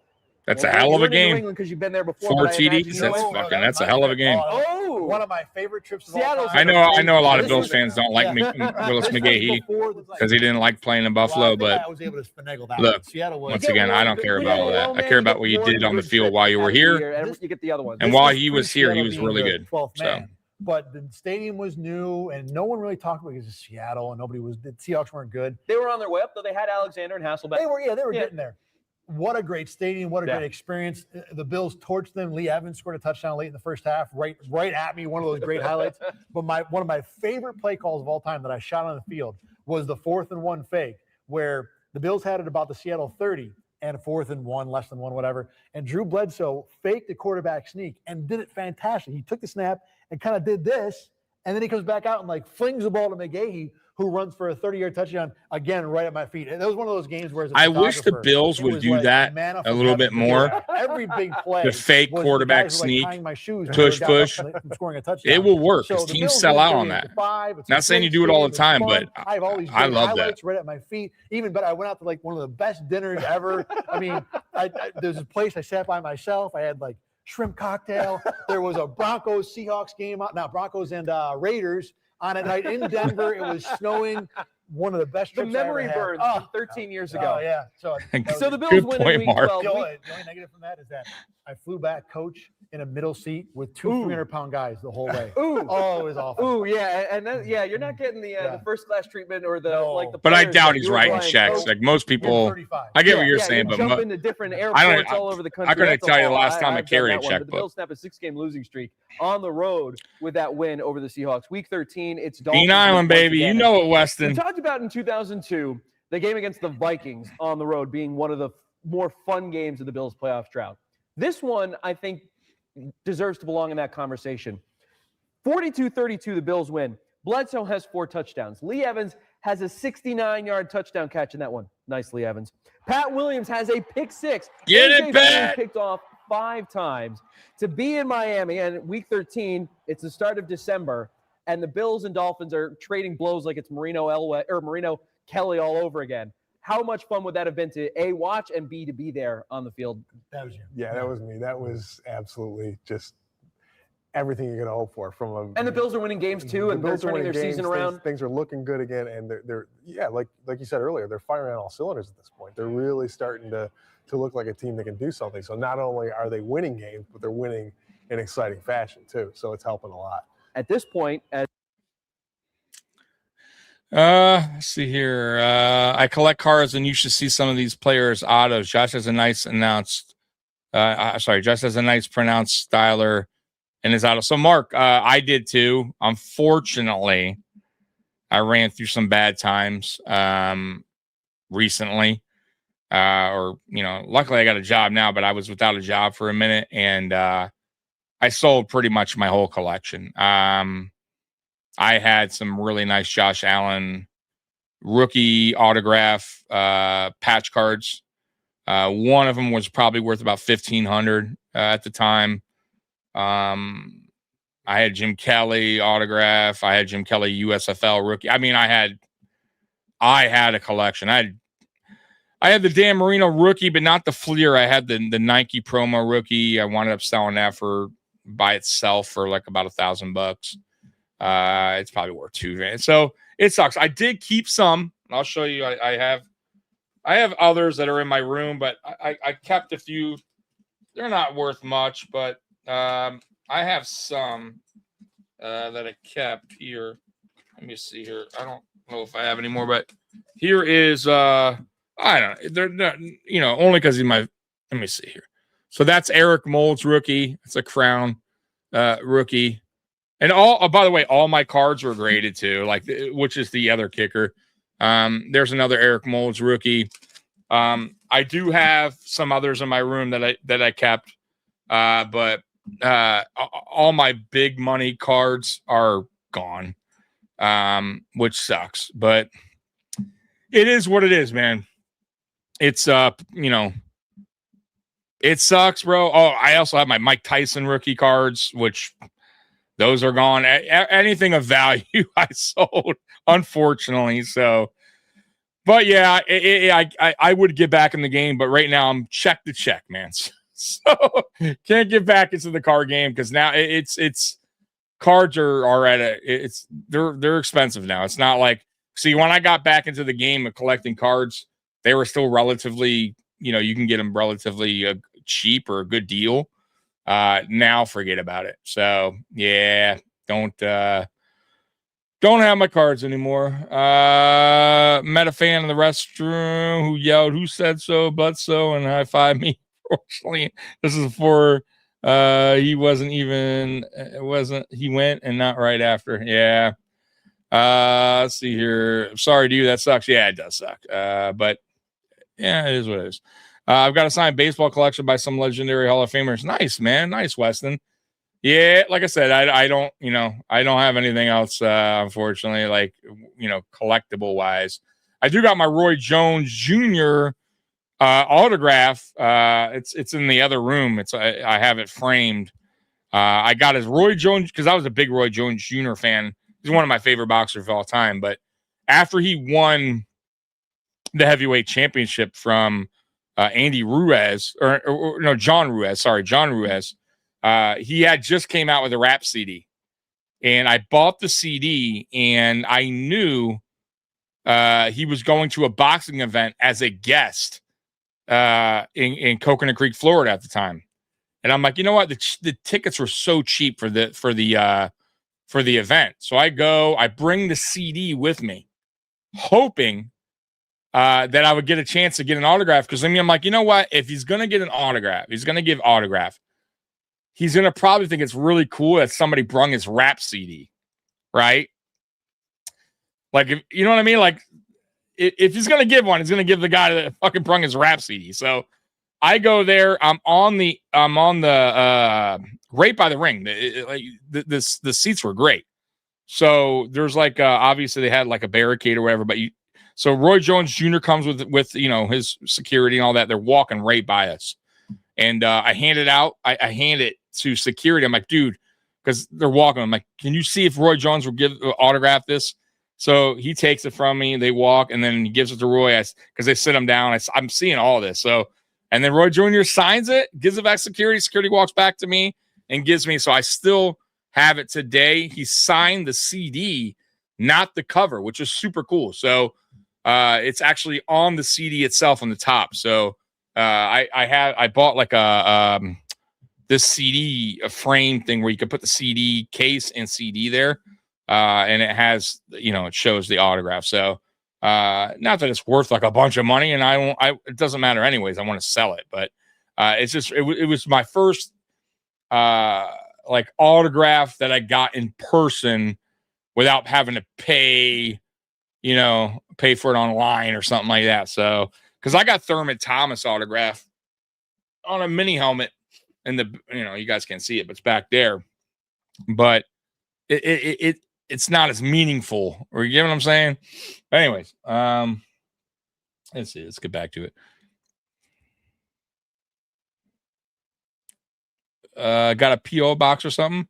Mark, yeah, I appreciate that. Hit me up on here. I'm gonna send you my I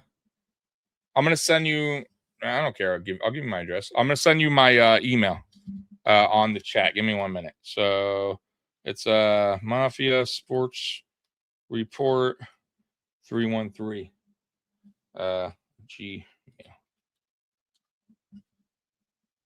So that's my email, guys. If you guys will ever listen, this goes for anyone. I also have X, and I know not everyone's on Twitter or X, whatever you want to call it these days. But if you ever guys want to hit me up, I also am starting a Discord, chat thing. But if you ever want to email me something, Mafia Sports Report 313 at gmail.com. And I'll respond. I always respond to everybody, even on comment section. So thank you so much, Mark. I appreciate you, man. I appreciate that, bro. It means a lot. Let's see here. Hey, Tommy, you're in the Detroit area, right? Does Barry Sanders live up there? He's from Wichita, where I am. I don't know if you're new or something. So, no, yeah, I live in Detroit. I live in Lincoln Park, which is the outskirt of Detroit. I'm like 5 minutes away from Detroit. But yeah, I'm pretty much in Detroit. I'm not sure, to be honest with you, if he lives here or not. I don't really pay attention to him like that, though he was my favorite running back in the NFL for a long, long time. But no, I have no idea. I'll be honest with you. No idea.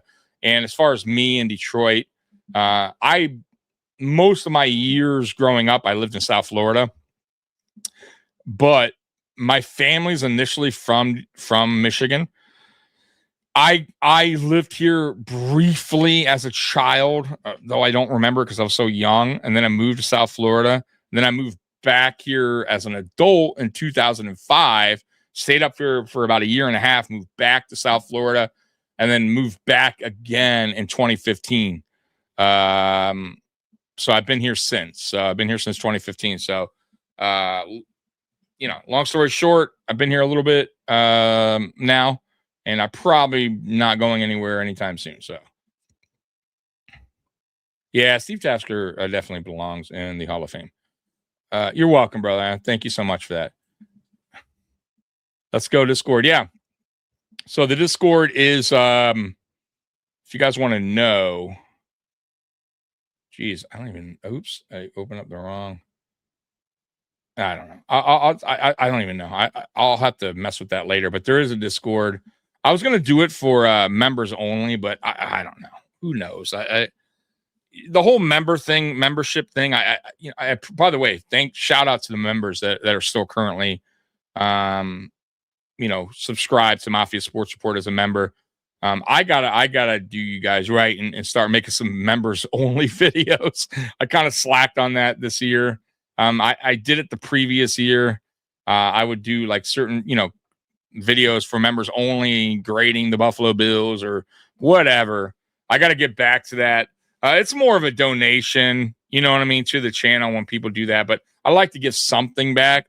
And I was going to add the Discord part, like anyone that becomes a member, but I don't know. I feel like I'm like forcing people to pay me to talk to me. And I don't know. I don't want I don't know. I don't want to come off like that. So, anyways, let's get back to it. As they've worked their way back to 500, they are 6-6 after an 0-4 start. I mean, what is the media coverage like at this time? I think the expectation was the Bills should win both these games, but we were waiting to see the Bills go Bills and just trip up on one of those two games. We wanted to see, okay, this is laid out for them. Now go do it. Go make it happen. Even the Pittsburgh game, I think at that point, you can kind of see the wheels turning with, they might not need that game for anything. Yeah. You know, so look, it's here on a red carpet. I am Weston. Yeah, and especially all 3 days. So Mikey will be on to even for at least 2 of those. Just like, wow, day 1 and day 2 for this is sure. kind of fun again, but I will be on all 3 nights. Two nights and the third day point in the season on that Saturday. Do another one of these. And now all of a sudden, I took off work, so yeah, late December tends to get a little loose, you know, because the season's over, you have a bit more fun. But then in Week 14, the Cleveland Browns come to the Ralph, and the Bills put on one of the all-time best defensive performances in team history. They hold the Browns to 26 total yards. The drive that's charts, really stats, good. Everything about this game, it's such an overwhelming Bills victory. I'm telling you, this year, 2014, printing those playoffs. should have made the playoffs, guys. I remember that game. Top 10 defense, top 10 offense. Did not want to be there. 9 wins. It was that start, that 0-4 start that did it. Or they should be, but still. And then obviously the last game they blew it. I But can ever remember a game where that's right. Yeah, we've done it for the last 3 years, I think, Weston. Whatever. I really just don't feel like playing today. Week 15, the Bills go to Cincinnati. You're a modest person. Thus you want to ask. It's a lost trade. Hey, I appreciate you, Mark. Well, you know, even more than Thank that, you so much, not bro. only was That means a lot. with a big game, but it was Spikes going back. I remember that being, and I don't think I really grasped how much Cincinnati loved that guy until we went back there. And it was yeah, really, man. Tequio was a hell of a player. Where you're used to the former Bills. It sucks that we didn't get a lot. You know, he was at the tail end of his prime. We only got a couple years out of him where he was cold. It was beautiful, Tequio, right? And then injury started absolutely frigid. It was kind of messing him up. And I used to go to the bench during timeouts and warm my hands up on the jet blowers on the benches over there. And I had a pair of rubber, like insulated gloves, and I'm warming my hands up, and assistant coach says, "Dude, I think your gloves are melting." And I look down, and sure enough, the rubber on the inside is bubbling from the jet burn. Oh my God! So he tossed me a pair of the NFL logo receiver gloves. He goes, "Here, try these instead." So I still have them. So it's like, and they work pretty well. But yeah. I overlooked one game that the Bills have in this run to the end of the season because the team they played was so putrid. And that would be the San Francisco 49ers, who the Bills play in Week 16. The 49ers end that season. Oh, dude, Mark, you ain't lying, bro. His neck was huge, I remember. Like Mike Tyson, you know what I mean? In San Francisco, Bills 49ers, the Bills have won 5 straight games. They're now over 500, 2 games over 500 going into this one. You know, the carpet's laid out for them, and here they are delivering once again. I mean, is there any team in the NFL that wants to play them at this point? That was a foregone conclusion game. I remember turning that game. Oh, you know what, Mark? Actually, I have a video in 4 years or 5 years of my card collection when I had it. I'll play it after this. How about that? Just to kind of show you a little bit what I had. It was a Christmas week game, so and it actually was. The Bills didn't have it anything grew. For that my collection actually grew larger. Again, I remember just after that video, which really sucks, but. I'm gonna actually I'll play that video for you so you kind of see what I had, some of my cards collection. No doubt the Bills are winning this game. Coming off, you know, that great performance against Cleveland, well, the Bills defense forces 4 turnovers. The Bills offense has 441 total yards as they go on win 41-17, a 6-game winning streak for the Buffalo Bills. 6-game winning streak, now man. It sets up the game we all know. Here it is. Week 17, 2004 against the Pittsburgh Steelers. What a letdown here, guys. I remember thinking, what a fucking letdown. It's not a matter. The Bills were going to in win, Buffalo. Pittsburgh wasn't going to play. You know, I think it was really Pittsburgh had resting all their starters. Most starters were only going to go a little bit. You got to win this game. Yeah, they did not need you have to win this game. So this would be like a Sean McDermott type of game here. You know what I mean? Like Jets would have won. It was one or the other. A game where you must have and you blow it. You tighten up. One of those. It was just a matter of if that would happen. Bad, man. You can't lose this game. All right, the game's been kind of a foregone. We're going to be more interested in watching the Jets-Rams score as the day went along, and then it did not play out that way. It was unbelievable because you really I think their As much as you backup said turning running on back the like thrashed Niners us in this you were game, like, right? Okay, I forget his same thing, 'cause name, I but remember going in that game thinking, Steelers. we aren't had gonna play anybody out there. turnovers This is here. nothing- I'm this not is blaming it nothing all for on the them. This coach, but should be. It's a preseason. you got to get game, your guys basically, for them, motivated, just man. give them, You got to get make warm sure a things little bit are. if you want to, but other than that, You got to know what's pack at it in and go stake home here, and call it a man. day. Defining moments that define you as a player. At home too. What are you doing? Right now, this is our defining moment. Let no one stand in the way of that. Right now, they're in the way of our destiny. Like I say each and every week, linebackers set the tone, linebackers set the tempo. Ain't that changed but the location. Yeah, Willie Parker, thank you. 1, 2, 3, LB. The start Gashed of the game us. goes kind of back and forth.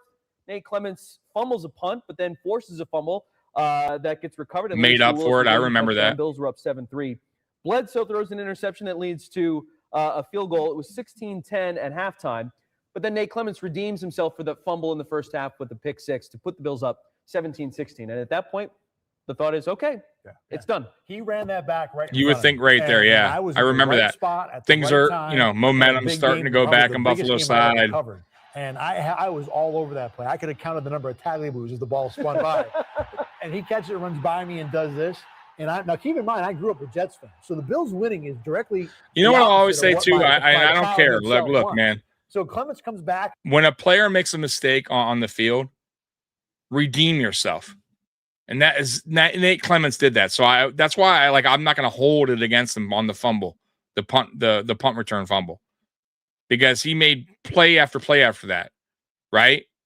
Caused the fumble after, returned a pick six. Like, he redeemed himself, and that's all I ask for players that make mistakes on the field. Like, get over it. Go back on the sideline. Forget about that play. Go back out there and make up for it. That's it. That's the mindset you need to have as an athlete, right? What can you do to make up for that play? And I'm all over this. He did, so I have no problem with him and that fumble early on in the game. I was all over that. I don't care if the Jets don't make the playoffs. I had that player in the. I thought maybe on proper thing, but I thought London Fletcher was overrated. Wow, for us, he 110 tackles, 7 didn't care. I thought it was over at that point. And you think about London Fletcher, for me, Mark, like, to be honest, like, and I respect you, man, but for your opinion, I'm glad that some fans might feel that way. I think London Fletcher is borderline Hall of Famer. He was a really good linebacker, a great teammate. Like, just overall, like I said, he did everything you asked for him to do as a linebacker. So I don't feel that way. I think he did his job here on poorly coached teams. And it's tough to be motivated as a player on a bad team, especially when you don't see, when the future doesn't look bright, when they're not going anywhere. It's tough for me, I would think it's tough as a player to just go in every season, if you're on that team, going, well, here comes another losing season, right? And for me, players like London Fletcher, players like Eric Moulds, that came to work, it didn't matter about the coaching. It didn't matter about the quarterback, right? It didn't matter about the record. They were going to put everything they had out on the field. I respect that. Like, I really do. And not every player is like that, right? You know that, right? There's players that demand trades. There's that or act out because a team is playing poorly, right? And certain players just are dedicated to the team and dedicated to playing their best on game day. So I feel like London Fletcher is one of those guys. He never crossed me as a guy that wasn't putting that work in. And I feel like he was a big part of the defense, in my opinion, with Takeo Spikes at the time, that, did everything they could on that field. So I understand where you're coming from. You know what I mean? Like, but it's tough when you're on a bad team, right? And this year here, top 10 defense. I mean, and they're a part of it, Mark. You know what I mean? So I respect that. Yeah, man. And look, I respect your opinion too, man. Like I think I always tell everybody, I think everybody sees things differently at times. And that's not just football. That's our sports in general. That's life, right? We all, we're all going to have our different takes and see things maybe differently. Sometimes we may see things the same way, right? But it's okay. Like, I'm not going to bash anyone for having a different opinion or different take or bash the way they see things. Like it's okay. Like it's, so I understand. I respect you, brother. There's certain players, there's certain players like I think we're good here, and certain fans were like, no, he's trash. So, and I understand that. Into that second half, after that pick six early in the third quarter, the Bills then go on a 12-play, 86-yard drive, doing basically whatever they want against the Pittsburgh Steelers defense. Here comes Ryan Lindell to kick a field goal. It goes wide right. And wide right. Being in the stadium that afternoon, I mean, how quickly did the air wide right just suck out? It wasn't that play. It was the next play. No. Yeah. Willie Parker goes with 67 yards, 70 yards, like whatever that, it was. Like the missed field goal was kind of, that's not good. But the Bills were still up, and it was still the Steelers' third stringers. Yeah. And then Willie Parker rips off third stringers. Can you imagine that? DEFCON 5. What's gonna happen? So that's when I really started to think this might be a problem. And then it was the Bledsoe fumble. For whatever reason, I think I was like changing a battery or something. I was not on the field for the Bledsoe touchdown fumble into a touchdown. Yeah. If you had the video, do you remember what you're thinking as that play? Again, it was one of those, turnover. Are you kidding me? Yeah. Is this really happening? The turnovers killed us too in this game. They had everything that they could have asked for, and they're literally letting it slip away.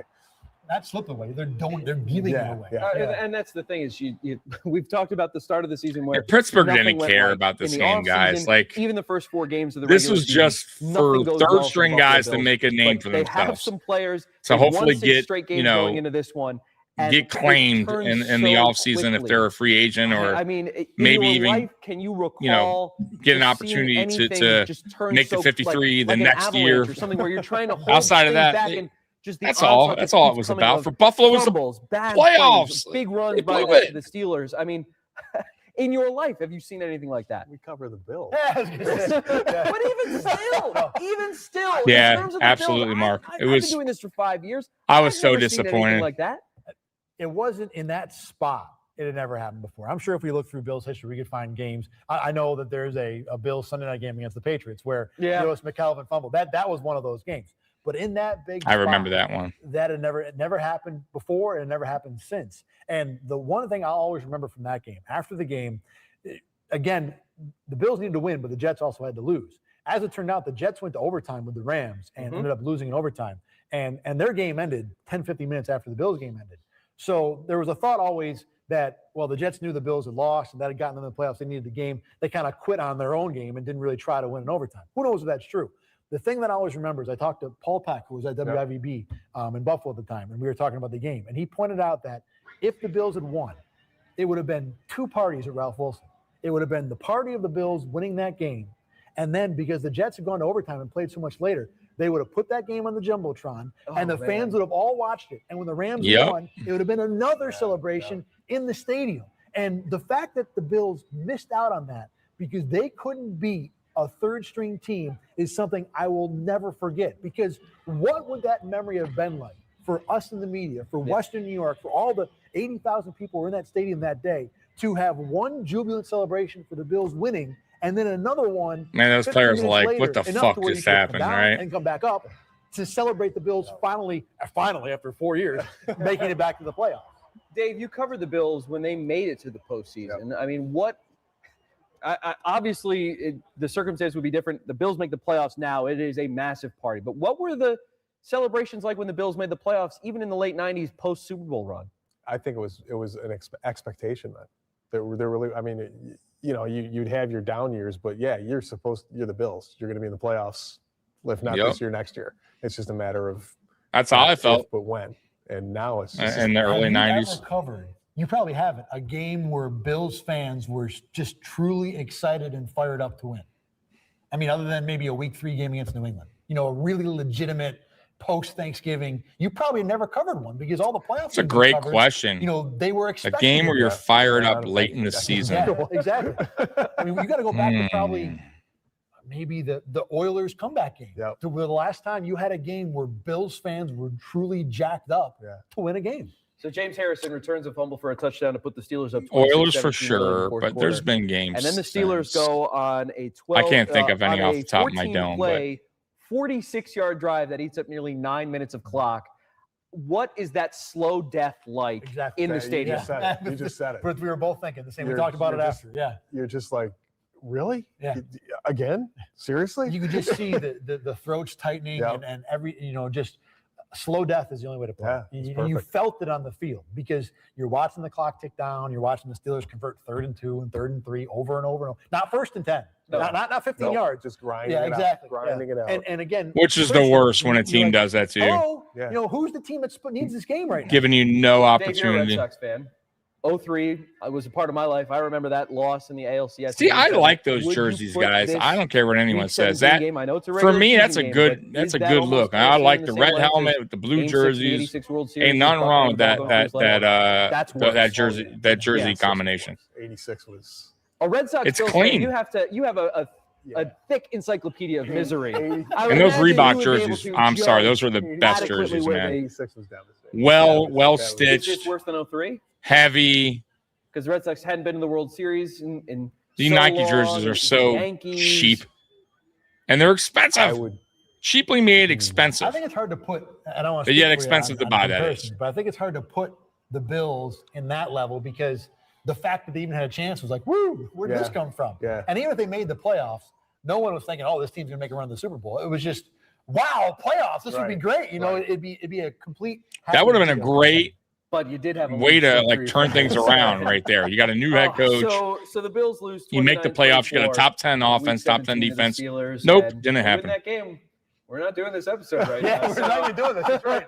So just the immediate thoughts and in the wake of that. And this is it for Drew, by the way. That season that started so. That's Drew's poorly. last game in Buffalo. That is such an incredible run to end the season, but then as bitter a pill as you can imagine to swallow in week 17. Eric Mullins is like, it's fucking I guess just final thoughts on a bullshit, but he's stuck around. He's stuck around, man.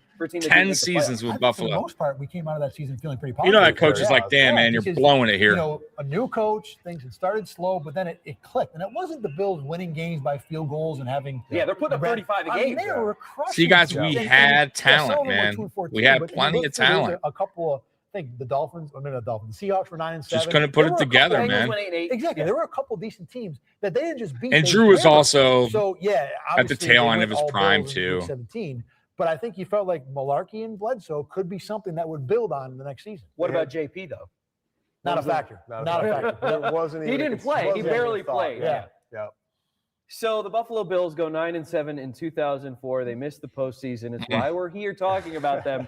But you mentioned that optimism and coming with a new head coach in Mike Mularkey. What was kind of the comparisons that you guys made or felt with Mularkey in regards to coming immediately after Greg Williams, who was, a defensive guy with thin skin, who was combative, and now you have Mularkey, who seems to be much more even-keeled compared to Greg. We jokingly talked about him. He played in the NFL. Mm-hmm. But I think that you almost were like, okay, he gets it a little more than Greg did. Greg was just a coach. Mike was a guy, he understood what was going on. I think I was a little optimistic because of how much better we were for Greg Williams, because he didn't talk under first-year head coach Mike Mularkey. We were that close. The offense was and defense was a top 10. He talked a better game than Greg Williams. So I was willing to give him a shot. Less is more. You know what I mean? But I wasn't. But he wasn't really excited for him as a head coach. Like, give you these great. I was optimistic. That makes sense, right? But boy, it went downhill. I do look at the dictionary. So that would be the end of 2004. So the Bills have now gone 5 seasons without making the playoffs. But 5 seasons without playoffs. There's that hope, and it's a fickle thing. It'll drive you absolutely crazy. But with 6 wins in the last 7 games going into the postseason, maybe the Bills can have their hopes turn around in 2005? And like the Red Sox, 03 happened. They win the World Series in 2004. Could the Buffalo Bills make the postseason in 2005? For that, we turn to the next episode of Down and Drought. All right. Oops. So that is the end of that. So next week we'll be on 2005, episode number 6. And I do, Mark, if you're still here, I was going to play that. Let me look for the for what I was talking about, my card collection that I once had. Let me see if I can pull that up real quick. Let's see. Cards. Let's see here. Let me go into. Oh, here we go. Okay. All right, here we go. I found it. Okay.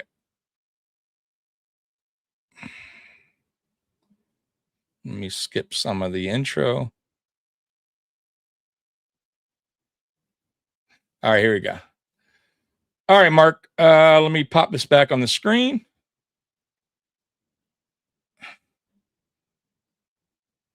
All right, you got a younger Tommy. This was like 2 or 3 years ago. Let me zoom in here. This is when I used to. Where was I? Oh no, I did this. Okay, so I did do this in. I did this in this room. Okay. I did this in this podcast room. This is because I used to do right. I used to do this in my living room. You don't collect football cards. This is still pretty cool. To check out. So, anyways, without further ado, let's get this thing going. And I'm gonna actually do a split camera, so it's better at looking at the football card. So let's do that. So, oh, that's right. This is when I used to have dual camera. I gotta have it. Josh Allen rookie card. This is 2018. Don Russ rated rookie. Man, it's a pretty card, right? This is also graded. PSA graded 9. That's the front. That's the back. Just has some cool little stuff on it. Sorry if there's a little bit of a glare, but it is. I took care of my collection. So one more time with the front. Really nice card. Josh, young Josh. Look at a young Josh. All right, next up. By the way, his cards have skyrocketed in value, man. I bought these his rookie year. I bought them super duper cheap, and some of these cards are worth a lot of money. The next one here is a Josh Allen autograph rookie card, and what makes this card really cool is he put the stats at college: 5,066 yards, 44 touchdowns in Wyoming. It's a graded 9.5 Beckett, 10 autograph. Really, really cool card. This is only 5. By the way, I don't know if you can see that, but it's number 4 of 5. Actually, no, I'm sorry. 5 of. Is it 5 of 5? I sold this whole collection for really cool card. There's not a lot of them, except for the Mike, except for the Jordan, obviously. And except for the Mike Tyson. I would say the value of this card. I sold them separately. I paid, $150 back in the day. The next one here, another really, really cool card. This one alone. Mark was probably about parallel $2,000, and this probably is worth about $2,000 now, maybe more. Not a lot of them made. Three color patch. It's a 3-color patch. Really, really cool card. It's graded 9. Yeah, that's a Mark. I was desperate, needed money. Dope. And here's the back. I fucked up. But what can I do? I need to survive. And I couldn't sell them individually. I needed the money like then and now. So a pretty cool card. And once again, a card I probably paid a couple $100 for at the time. Probably about $2,000. I paid about $300 for that card, I think. Though, in where I keep my cards, I don't know if you guys could see it. I fucked up on this line there because I was pushing. I had a whole bunch. I was putting them away. So yeah, I was got a little crack on the case, but it didn't hurt the card. I cracked the case a little bit. So I need to get that re-slabbed by Beckett. Never did, but it didn't take anything. Next from the one card. up. This one's so dope, and I paid so little for it. I'm gonna probably value this card like $500 to $1,000. It just depends on who buys it in the future. If I ever sell another this card that was Jim Kelly to find. 9.5 on the grade, 10 autograph. And this here, what makes this card cool is it's not his rookie year, but it's like Topps did a throwback this year in 2015, I want to say. And this one's actually numbered. And if you look here on the number somewhere right there, it's numbered to 25, I believe, at 25. And there's just not a lot of these circulating around. Really clean, good grade, awesome card, man. Once again, the Jim Kelly, reprint of the rookie that Topps did, their anniversary, clean autograph, a 10 on their autograph. It's a really, really nice card to have. Next up, and it won't be long, guys, on here.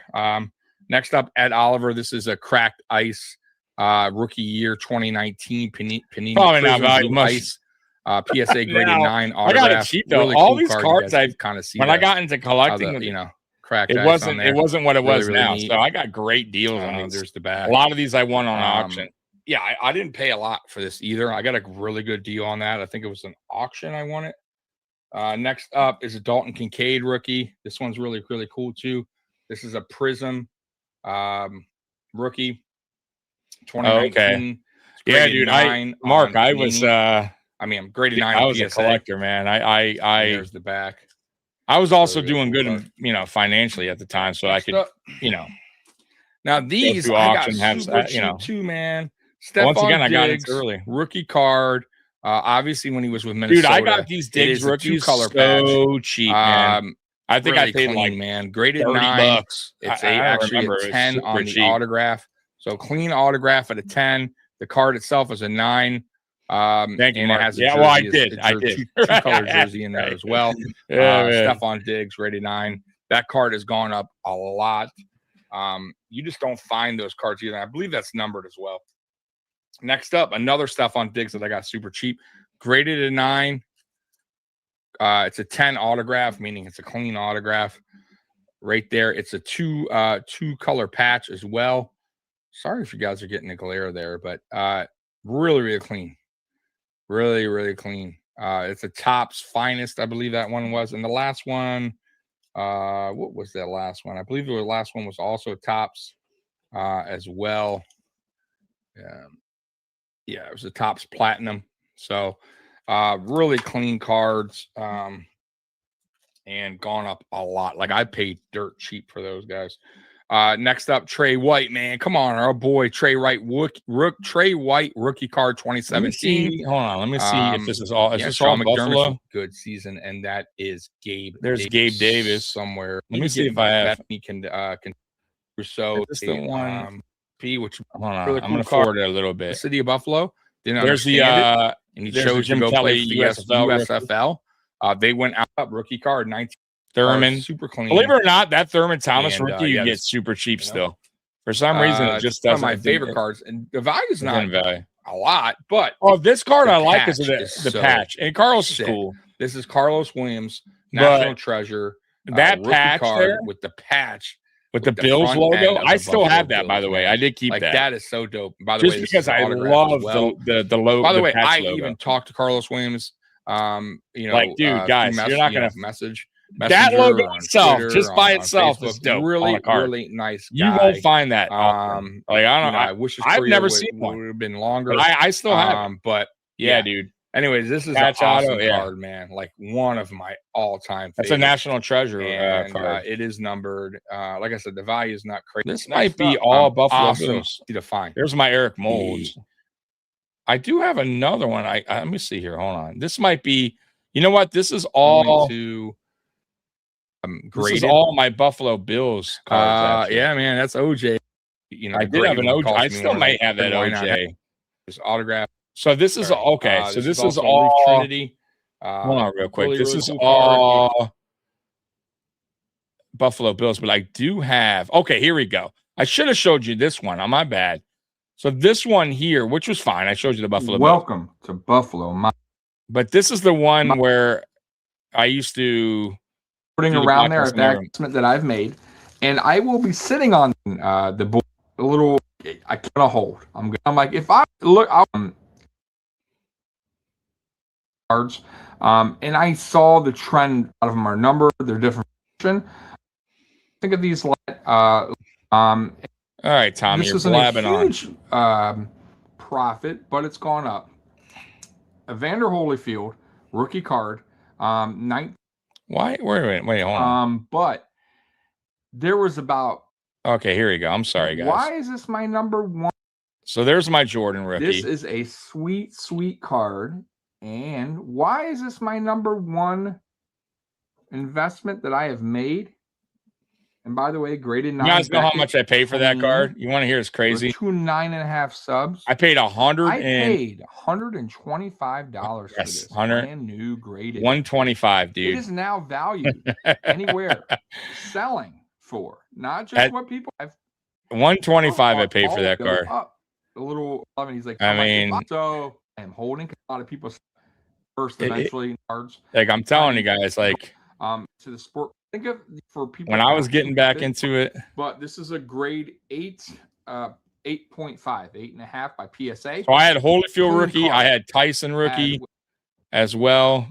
I mean, I had some cool cards, man. It's already now. All right. One, it's a grade 9 mint. Drew Brees rookie. I think I had it's like a here's the Tyson kind of card. It's a cool grade 8.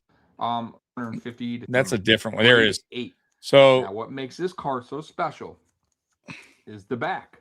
Most of these cards, which is rare because usually I have a player on the back. Field I showed you, soccer. So I sold that separately. Some kind of soccer player on the back. This one doesn't. But that's actually Tyson's second year. But grade 8. Guess I do have his rookie as well, which is I value question of sport. 1987. Mike there's Tyson the question of sport rookie. Now he had 2. Rookie is 1986 Panini for correct. Now let me see what else is in this collection. You know, selling for around. So here's my Brady rookies. Crown Royal. I hate him, but I got it. He is the GOAT of quarterbacks. He's the GOAT. Now, the Brady rookies I sold separately, by the way. Graded PSA 9. So these weren't part of the $1,000 collection that I sold. I also sold. I made a little bit on the Brady rookies as well. It is now, you know, selling for around. I had almost 3 of them. You know, I had some nice Brady rookies. I'll show you another one here. Next card. Really sweet card. I had one that was like numbered to 1,000. Rookie card. This is the Prestige grade 9 on Beckett. Very nice card. And so I got this card. There's the one that's numbered. Yeah, this one is Prism Pacific. Yeah, Pacific Prism. And what I love about this card, it's just really pretty, and it is numbered to I believe number to only 1,000. So yeah, man, very short print. I have myself a collection. I bought this card. Which one was this? Really nice. Oh, I had a Ricky Henderson rookie card. I bought this as well. Tiger Woods rookie card. And a Tiger Woods rookie. Not? He's so cheap. I said, why not? Not your average. I had a Kobe Bryant rookies. Great selling for Buffalo 5 of 5. There's the Josh Allen again. 1989. There's the Barry Sanders rookie. It's just a. I killed rookie, but I can afford an upper deck. I had the Jordan baseball rookie. It is an iconic card. I had the LeBron All-Star rookie card, so it was his first All-Star card. But anyways, you get the clip. You understand where I'm going with it. So that was my collection, and I even had more. So yeah, dude, every single one of my cards for the most part were graded. I had a few that weren't, but the majority of my collection were all PSA or Beckett graded cards. So yeah, disappointing, dude, Mark. It sucks that I had to let them go, but at the end of the day, man, it's just things, man, and you gotta survive. So unfortunately, at that time was a rough time. So, but anyways, hey, I appreciate you guys rocking with me today. Mark, thank you so much, man. Thank you everyone for rocking with me today on this Down Drought episode number 5. Next week will be episode number 6, 2005.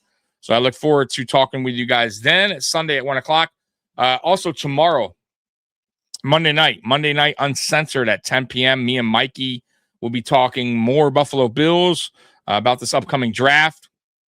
Then Friday Night Lights at 8 o'clock. Dan Mitchell will be a guest on my show. So that's going to be a pretty cool show to look forward to. And that's it, man. So I'll see you guys tomorrow. Mark, everybody, Weston, who else joining me today? Quite a bit of you guys. Crazy Climber. Who else? There's other people. Oh, Bob, Trek Reviewer, Sylvester. Appreciate all you guys rocking with me today. KB. And who else? There was somebody else that was here early on. Oh, Ronnie. So thank you so much, all you guys, for taking the time on this Sunday to chill with your boy Tommy, man. So Bills Mafia, I love you. And as always, go Bills. I'm out of here. Peace.